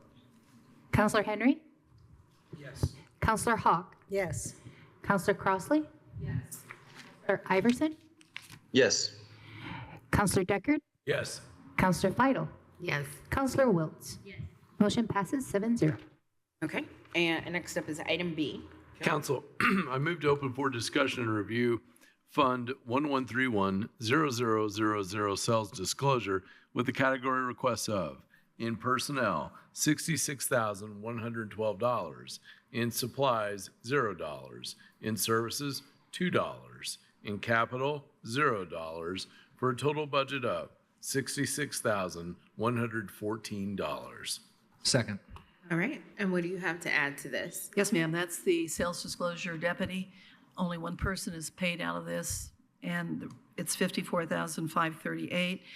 She doesn't get longevity, does she? Was she hired after? She does not get longevity. She doesn't get longevity. And the rest of the stuff is just FICA insurance and that kind of stuff. There is a part-time line in there. I doubt if we use that either. We seem to be doing fine with just the sales. I have actually 2 sales disclosure people. I have the one that's paid out of here, and then Daniel, who is my supervisor over there, but he is branching out from just sales disclosures. He's doing the racial studies. And it's amazing what he's pulling together, and he does them monthly. So instead of once a year, you have to send them to the state. But now we're tracking all of our assessments monthly to see where the ratio study falls, and and he's doing more and more with that. But he's still doing sales disclosures, and you guys see that if you look at the newspaper every week. They're not really going down, and that's how I track them.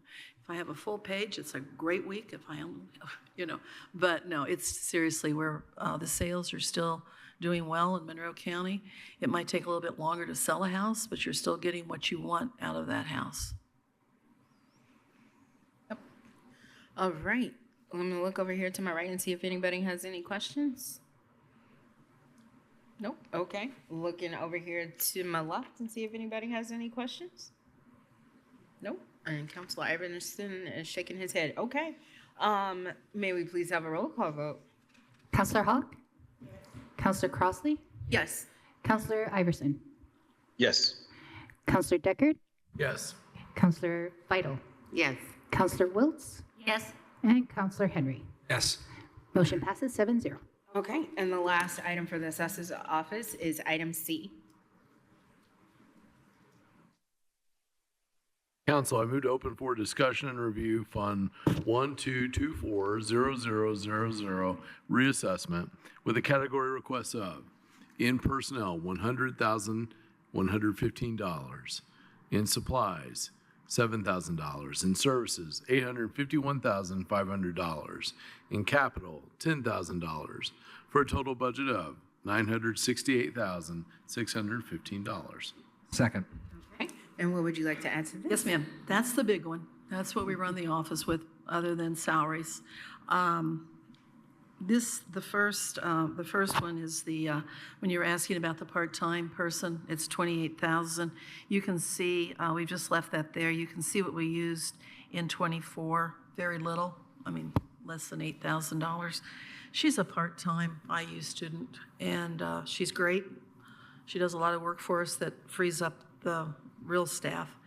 Then FICA, and then the big thing is our level 2 certifications that we have to pay, and then the PTABOA, which I don't think we raised that 5,000 this year, Lise. I think it was 10 last year. No, it's the same. It was the same. And we can talk about the board in a minute. Last year you saw that we only used about 10,100. That's really good for what they do. Then the level 3, there's 5 of us that have to be level 3 in the office, and we all have it, and we have to keep our certifications. That's that money. And then, of course, I don't know what that retention bonus, we've never had that. That's that. The second line, supplies, that's where we kind of supply everything instead of hitting the general fund. The reassessment fund funds everything in the office anyway, so we use it there. And then the big boy is the service category, which is all of our contracts. Travel and training, postage is going to go up next year. I think you probably have heard that from everybody. You can imagine I have a lot of postage that goes out. The big one is the trending and new construction. That's with Nexus Group. This is the year where I have to, you're going to be seeing me, we have to have a new contract for the next 4 years. This is the end of this reassessment cycle. I haven't met with them. I'm meeting with them next week. I asked them to put it off. Too much been going on that I really didn't think we all needed to throw that into the thing. I don't know what it's going to be. It's always been very fair. But with what's going on this year, I'm not sure if we're going to have a little bit more for the field people. I don't want my field people out there with just one person. And you guys know what I'm talking about. I don't know where it's going to go. You will know as soon as I do next week, but I can assure you that if Nexus gets the contract, it's a bid contract, but they've been with us from day one. I see no reason why they won't, because nobody else really wants to come in here. I mean, you have a good vendor that has done the job the way it needs to be done. Why, you're not, and there's not that many vendors. There's like 3 of them out there. So we'll see what happens next week. That's the big contract. Lisa and I were talking about these other contracts that we have. We have pictometry. We have the GIS that we do stuff with Snyder. A lot of these things go to the rest of the county. The pictometry, that's the flight that they're going to be doing. It's gone up a little bit this year, about, was it 10,000 for next year? 20,000? I looked at it a little bit ago, I can't remember. But it went up a little bit because you've all looked at our GIS. I think a lot of you probably live on it. Well, people do. And the flights, every 2 years we do a flight. And this next year, we're going to go from 2-inch pixels down to 1. It's awesome. You're going to love it. Just don't go outside when they're flying over. We've actually, it's really funny. We've actually seen tennis balls when people are playing tennis.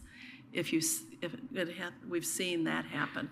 So, but the pictometry, the GIS, that whole mapping, or the aerials, people really expect that. We give it to the public for free. And I think that is something that the public deserves in this county. They're used to it, and they should be. This is a wonderful tool. Snyder, which is our new GIS contractor. Is that Beacon too? Snyder/Beacon. Everybody changes their names on us at least once a year. They're doing a good job, but one of the things that we have done, and the auditor uses it every once in a while, and of course GIS, John we have a contract with Garrett from Schneider. What's it called? Staff augmentation. Thank you. Yeah. So we pay for that for the 3 offices that they need help. Garrett comes in about once a month and works with each county or each office that needs maybe some more training. And that's an awesome thing, and he is phenomenal. And so Hunter over at the auditor's office can use, well, anybody can use him. And then John over at the GIS uses him a lot. And my staff, that was one thing that has been good for us. One reason I've been able to cut back, because of these contracts, we have people that work for us and with us that teach and train. We're very, very fortunate because, you lose people and they've got to be up to speed, and we've got people there. So that's basically it. And for all of you newbies and even the people that have been here, this doesn't go anywhere. If I don't use it, it just stays in the same fund year after year. And like this year, why did I see? Well, I was watching earlier.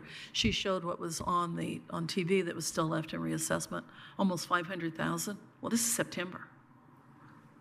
A lot of that's going to, hopefully, not all of it. We still have some contracts that we haven't. We have some contracts, but some of it will go back in. It always does. And so, if any questions, I'll be glad to answer. Hope you guys are pleased with the office and what we do. This isn't where I tell you everything, but we're in the middle of appeals. This year was very challenging, as every year lately has been, because the state changed the cost tables. The very last minute, added 30% to every cost table. About 2 weeks, we'd already finished it. We had to start over. So that's where the increase went. And they're going to do the same thing this year. They're going to do it again in December. I don't know how much. But we keep up, and we're doing it. And appeals were no more than they were last year, about 600. That doesn't mean going to the board. That's the informals that we handle in-house. And then the board has been meeting once a week, last 2 months. And we figured November, hopefully, we'll be through all of these. Most of them are commercial, because the commercial got hit harder than the residential this year. And so we're plowing through them. And I'm guessing at the most 150 actually go to the board out of all of those, and the rest means have been settled or withdrawn. So that's not bad. Okay. And thank you for that. And I just want to say, you've done a lot, so I appreciate that. And you had a podcast on the 812, and I listened to it, and I learned a lot. And so I think that was a rough podcast. But it was so good. You went over every detail, and so I think the public needs to know what it is that you actually do, and that was very much detailed. Thank you. So and you are severely undervalued. So I just want to say, well, thank you. I appreciate that. Thank you for that. I was going to ask for a $250,000 raise for me because it's been such a horrible year.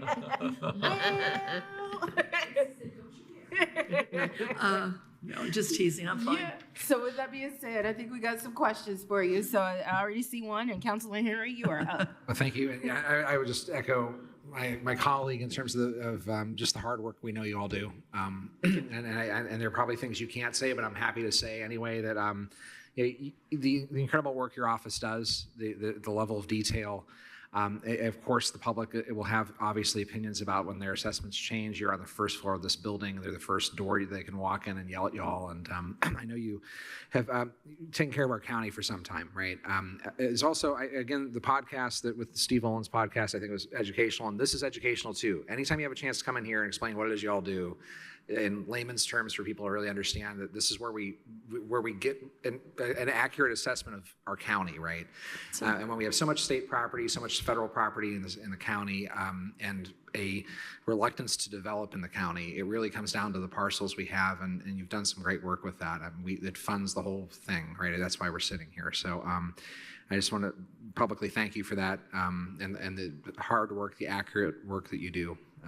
And on that, maybe to talk about a line item with the fact that let me take a question in here then. So the trending new construction legal, that line, which we see the increase, it's a 21% increase, but that's on a 5-year contract, right? 4-year, okay. So Starts next year. Okay, so all right, so it's 21%, but over those Yes, years. sir. So that's why it looks a little high, because I'm going to presume the new bid, whatever we get, is going to try to adjust for making up for 2020 or 2022 dollars. Is that right? Or 2020, like when they first won it? It hasn't gone up each year, right? It's been No, sir. What it does, it's a 4-year contract, Flat so we rate. pay. Yeah. And right now, what we were for the last 4 years, it's just a little over $1 million for the whole, well, $1 million plus the new construction. And we're going to see it go up. I mean, everything else does. I don't think it's going to be that bad, but you'll know as soon as I know, I promise. I just don't think it's going to be that bad. Yeah, I at first it looks like a large increase, but when you account for each year and what we're really getting, they're operating on the dollars from their first year that contract was awarded, right? So we pay it once a year, 4 times. I mean, over 4 years. So it isn't that bad. Yeah, that's Still, it's not great, but it's money that we have to be careful with. And I do appreciate all of your nice words, but remember, it's not me, it's my staff. I have phenomenal staff, and probably one of the best in the state, and it's recognized as that. And I couldn't do it without any of them. I wouldn't do it without any of them. All right. Councilor Hogg. Yes, I want to thank you for being here and to always giving us such a great budget to look at that we rarely have much in the way of questions because you make sure that it's very understandable and it's reasonable. And thank you to you, Judy Sharp, and to your entire team, because the job that you do is not always appreciated by the public. People think somehow or the other, even though they see the sales in their neighborhood, they'll say, "Did you see what he just sold that house for? Wow."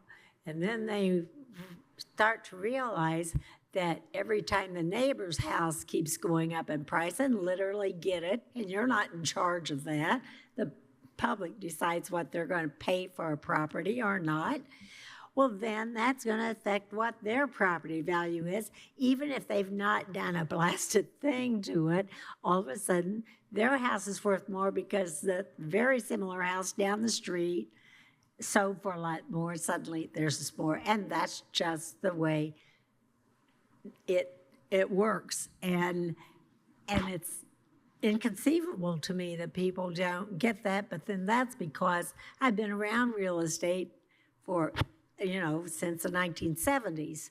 So I know that nothing's selling for what it did in the 1970s.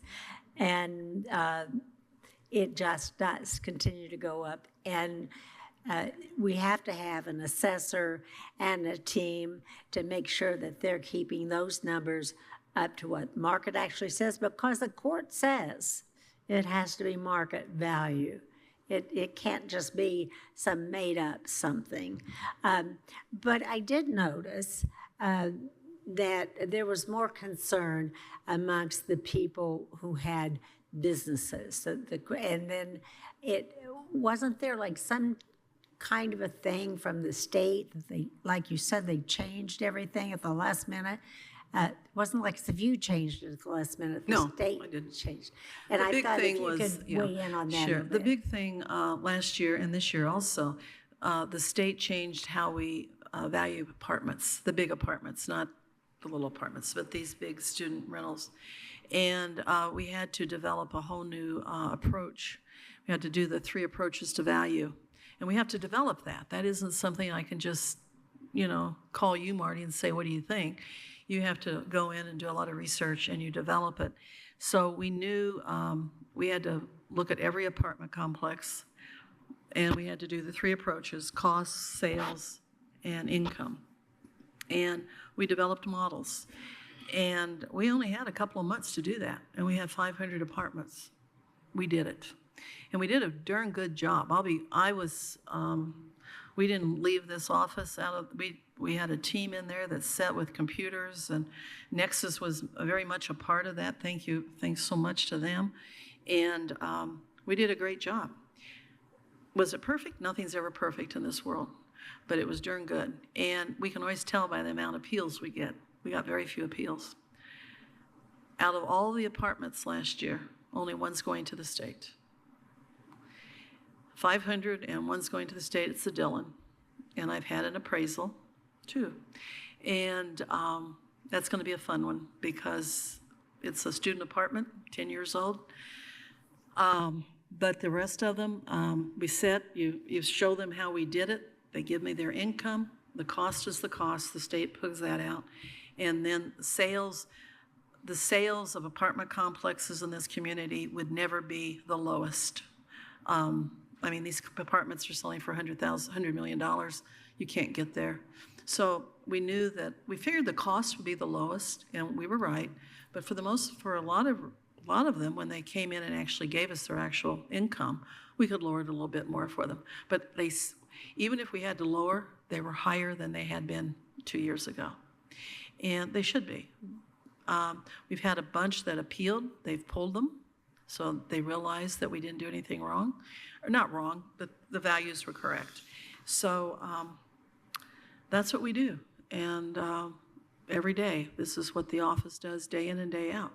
And that's why the ratio study is so important. That's how we see how well we're doing. And remember, there isn't a thing done in my office that isn't looked at by the state daily. Every bit of it. And if I would do something wrong, it'd be over with in 2 seconds, because the state can see that and say, no, that isn't how this is done. So we're the only office that has the, what's the word I'm looking for? The supervision from the state, and that's why we have to have the certification and everything else. It's a big job, but I've got a team that's up for it. And we're very fortunate. This county is very fortunate for my team. Me too. Couldn't do it without them. So I appreciate the kind words. And you are still good on time. I'm not going over my time period. So I'm going to look over here to my left and see if anybody has any questions. No? Okay. Well, again, thank you and your team. And never want to miss Councilor Iverson. Oh, yeah. Yeah, so he's, nope, he doesn't Thank have. you. Yep. Hey, there you go. All right, so may we please have a roll call vote? Counselor Crossley? Yes. Counselor Iverson? Yes. Counselor Deckard? Yes. Counselor Fidel? Yes. Counselor Wiltz? Yes. Counselor Henry? Yes. Counselor Hawk? Yes. Motion passes 7-0. Okay, and we appreciate that, and you are all done. Thank I you. want you to look at that time. Staring at it. Take a screenshot. You did good.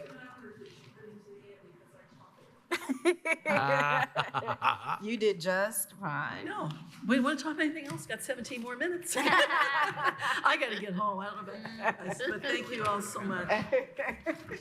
Thank you. All right. And that is all for our department presentations. But because we amended our agenda, we got item 10. And so we got 3 items on 10, starting with item A. Council, I move to open budget 100312 County General Buildings and make the following amendments. Reduce account line 17801, part-time hourly, to $1.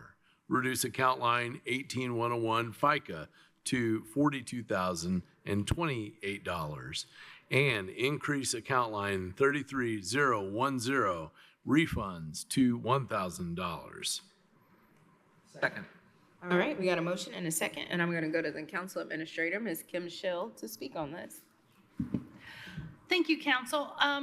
So the buildings department was here last week, and during that budget time, a request was made to change the part-time hourly down to $1,000 due to it was not being utilized. Then there was the request that the refunds line be reduced down to $1. So Bobby LaRue, the department head, sent an email, which I believe I forwarded on to you, that he wanted to flip that because he felt like he would rather have more in the refunds amount than he would in the part-time hourly. So with that request, I also wanted to let you know the part-time hourly was reduced from 20,000 down. The FICA at that time was not adjusted. So the request before you will right side the FICA and it will right side his request to how he would like to move forward with his 2026 budget. Okay, all right, thank you for that. I'm gonna look over here. Does council have any questions on this particular item? No? No? Okay, thank you for that, Michelle. And with that being said, can we please have a roll call vote? Counselor Iverson? Yes. Counselor Deckard? Yes. Counselor Feidel? Yes. Counselor Wiltz? Yes. Counselor Henry? Yes. Counselor Hawk? Yes. Counselor Crossley? Yes. Motion passes 7-0. All right, thank you. Next up is item B. Council, I move to open budget 100309 County General Employee Services to amend account line 18001 self-insurance and reduce it to $7,825,500. Second. All right, Ms. Schill, what would you like to add to this? So during the budget review of the highway department, all of the general fund expenditures with regards to the personnel were moved back into the 1176. At that time, I also requested an adjustment of the self-insurance back into 1176. I forgot that we needed to adjust the general fund side after removing those 9 positions. So this will right side that, that fund with regards to removing $162 from that general fund. Okay, and thank you for that. And again, as a reminder, when we were talking earlier, I know that this is, the highway department is still kind of, nope. Yes. No, we are on that. Okay, yeah, I'm like, I saw something else. We're not done with this just yet. So Correct. this is just But this one will thing. just bring us whole to what all the decisions that you've made up to that point. Correct. Okay. All right, council, does anybody have any further questions related to this? Councilor Hawk. Well, not a question, but a comment to say that was sort of what I was wondering. Are we double budgeting someplace for these insurance? So you moved it back. So we didn't have a double budget for them. Correct. We don't want to fixed that. count the same person twice, two Right. different funds for the same insurance. Right, no. Councilor Decker. Refresh my memory. I know we're looking at where we get this number to what the auditor talked about in the beginning. But when do we, I think first night, maybe second night, we talked about the rate on self-insurance coming down. And we've been going after some minnows and some nice fish here, but that's a big well. When are we going to put that into the mix, you think? If you tell me to do it, we can have everything updated and corrected at the next budget session. So if you do that, that would give me, Friday, Monday, Tuesday, and then we'll have new numbers come Wednesday with regards to self-insurance. Okay. So, if it's a consensus, you want to drop it to the 16,000, we can certainly do that.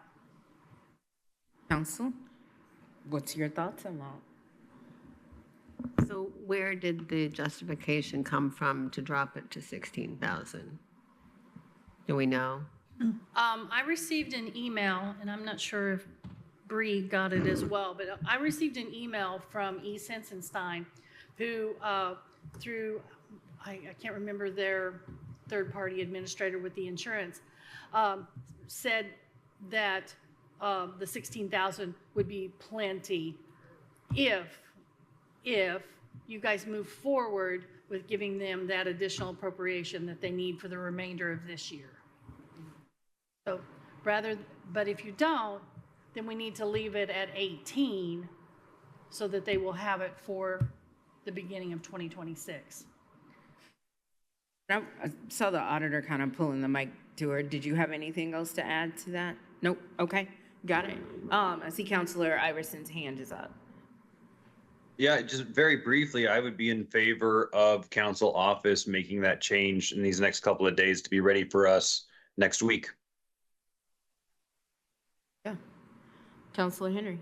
So what was the real dollar amount, the appropriation for this year to make that work again? I didn't hear you. So there was an appropriation amount they wanted this year to make the 16,000 work. What was the real dollar amount? The appropriation amount Yeah. that's being requested, 3 million. So $3 million now, and we don't know the number between the differential between 16 and 18 yet, or do we have that number estimated? No, we can do it right here if you do equal. An email was received I received an email from Employee Services stating that they spoke with Apex, the benefit administrator, and that 16,000 would be sufficient. I didn't see like their analysis or anything else, but just they documented that the 16,000 would work. Thank you. So I guess what would be the disadvantage of not doing this, right? Is there a con? Okay. Have the 16, the different 1,000 per person. Okay. Yeah. Is it at 3 million? I mean, is that, yeah, are they equal?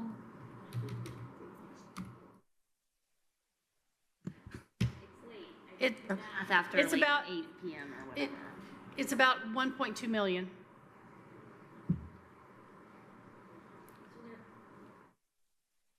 We're paying 3 million now to save 1.2 million later?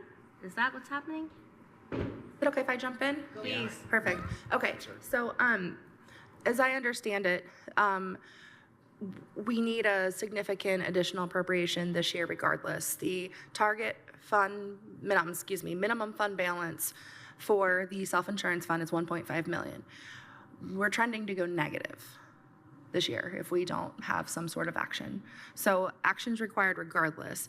The $3 million appropriation would allow for the fund to end. It should end at about 1.5 plus at that point. The issue is they've been, Employee Services has been receiving invoices significantly larger than anticipated.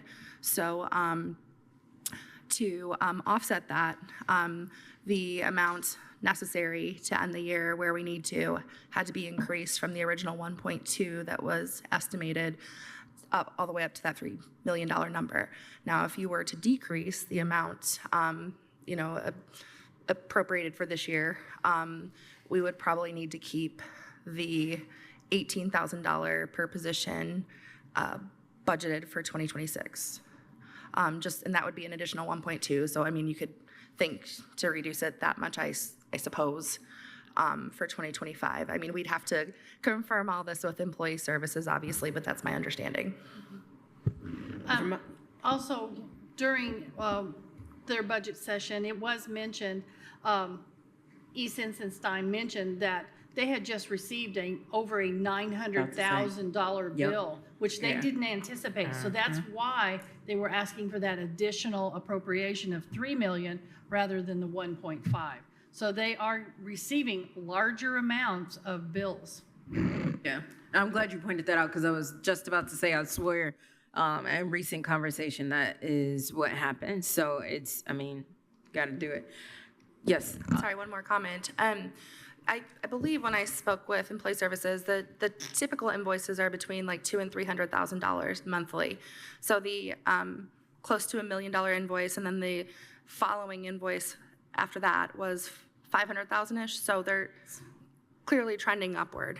I also want to note we really need to watch this. We need to carefully analyze and ensure that we're staying on top of the fund balance and budgeting appropriately moving forward. And this is also something we should probably definitely pay close attention to for next year, because with all the different types of insurance, like what's happening with insurance, like just see the claims just going up and up and up and up. So yeah, for sure. Okay, I think I saw maybe Councilor Hawk had her hand up. Well, I would just say in general, but some part of what they just commented on might change my outlook on this. But let's just say if it was any fund, to say that you're going to do an additional toward the end of the year, so you end the year with a higher balance and not have to raise so much the following year, is sort of pointless if it's all coming out of the same pot. But I, of course, want them to have the money that they need to pay their bills now, pay them timely. But let's not fall for that. Let's put in more of an additional so we don't have to have as much for the next year's budget. That it's all coming out of the same pot, folks. It's like taking a cup of water out in this hand and putting another cup of water in that hand. It's all the same thing. Yeah, understand. All right.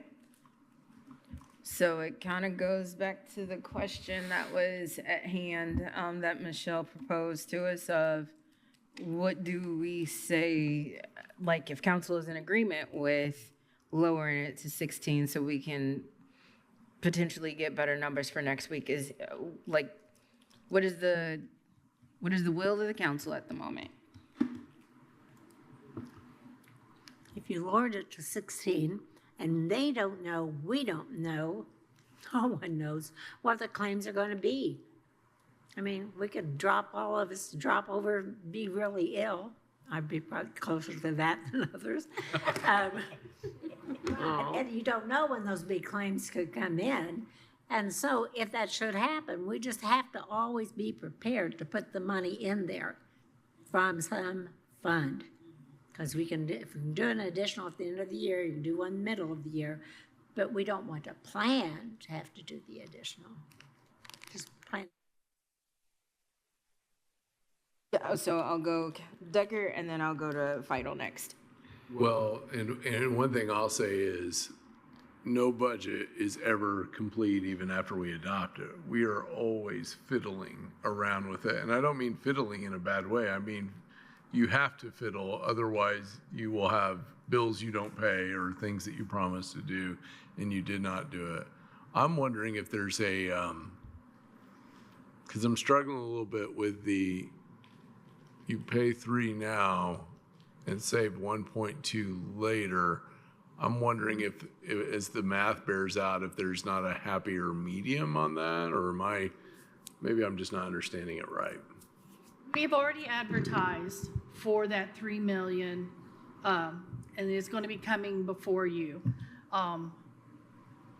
maybe on the 16th. I can't. So I mean, they will be able to answer that, better than I believe Bree or I could. So, with regards to the need for the total 3 million. Well, it sounds to me as I listen to that, 18 can go to 16. It sounds to me like they've determined there's a pad in there, right? And we've been pretty historically about paying our bills. We have a budgetary need to meet on this budget. And so if they're not screaming about taking that pad off and the auditor's not screaming, I'm wondering if maybe we can drop that. I mean, I can run the numbers and, just to make sure that one, it's 1.2, but I mean, at least I can go ahead and just, if you want me to just run the numbers and have those available for next week. Or even earlier, once I get it done, I'll just email it out to you. Okay. I think I'll go to Councilor Vital and then I'll circle back to Councilor Hawk. So I wondered if Employee Services itself had a preference on this issue, on the.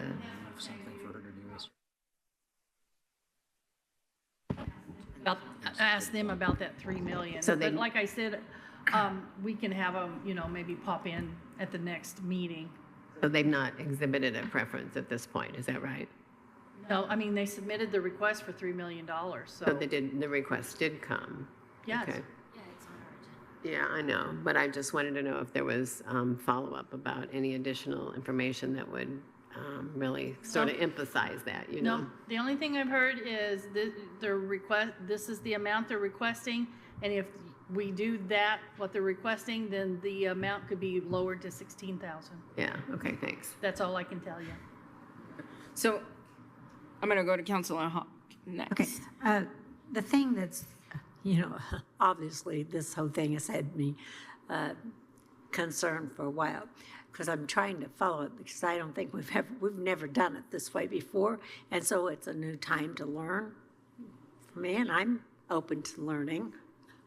I'm trying to, but it seems to me that if this insurance is paid into, now it's going to be this big gigantic fund, the big beautiful fund, and it's coming from different funds to be going into there, correct? Why should the 3 million all come out of the general fund?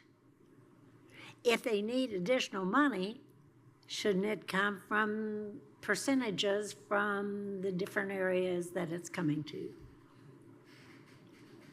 Oh, boy, did I just want to make it hard for you guys. You just complicated everything. Well, but it's $3 million. It gets complicated.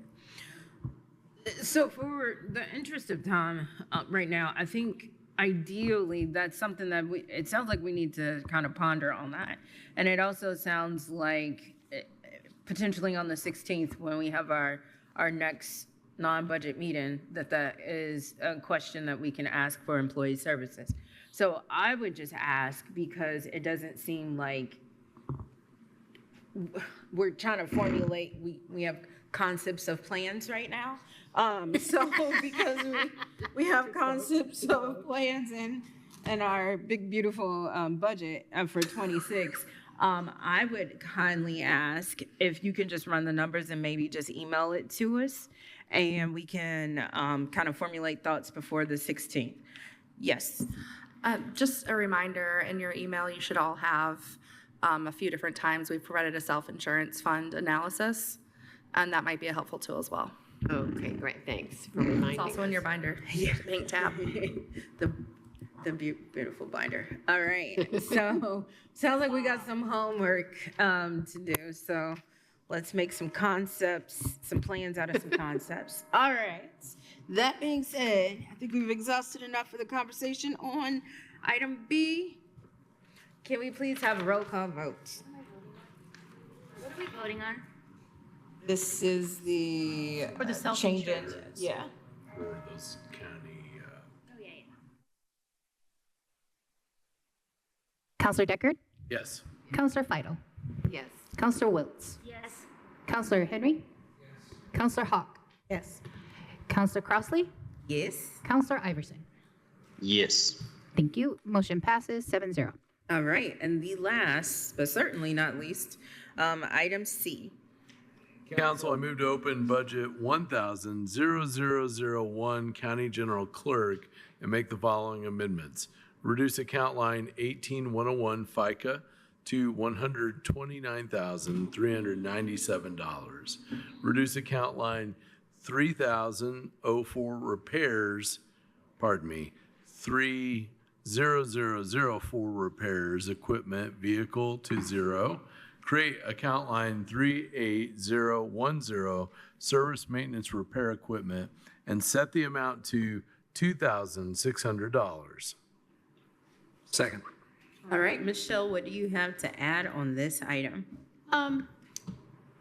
During the clerk's budget, her overtime line was reduced down to 15,000.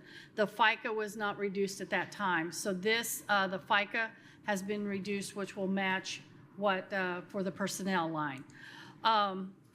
In an effort to clean up account lines, 30004 will be eliminated for next year. So this is one of them. We just want to zero this one out and put it into the most commonly used account number. And the clerk has emailed us and said she is good with moving that around. So this is just one more thing we can get done and out of the way. Like a plan. All right. Anybody else have any questions or comments for Michelle on this item? Yep. More of a comment. I'm not going to get in the way of this, but I definitely want to revisit all the overtime in that space. So if this is the adjustment to get us through what's already been decided, great. I don't think we're done with it yet, but I'm not going to mess around with it tonight. That's it. Understandable. All right. Anybody else? All right. And seeing none, may we please have a roll call vote? Counselor Feidel? Yes. Counselor Wiltz? Yes. Counselor Henry? Counselor Hawk? Yes. Counselor Crossley? Yes. Counselor Iverson? Yes. Counselor Deckard? Yes. Motion passes 7-0. All right. Thank you so much. And this concludes week 2 and budget session night number 4. Stay tuned for next Wednesday and Thursday. We will be back next Wednesday, September 10th. But until then, we are recessed. Thank you. Have a good night.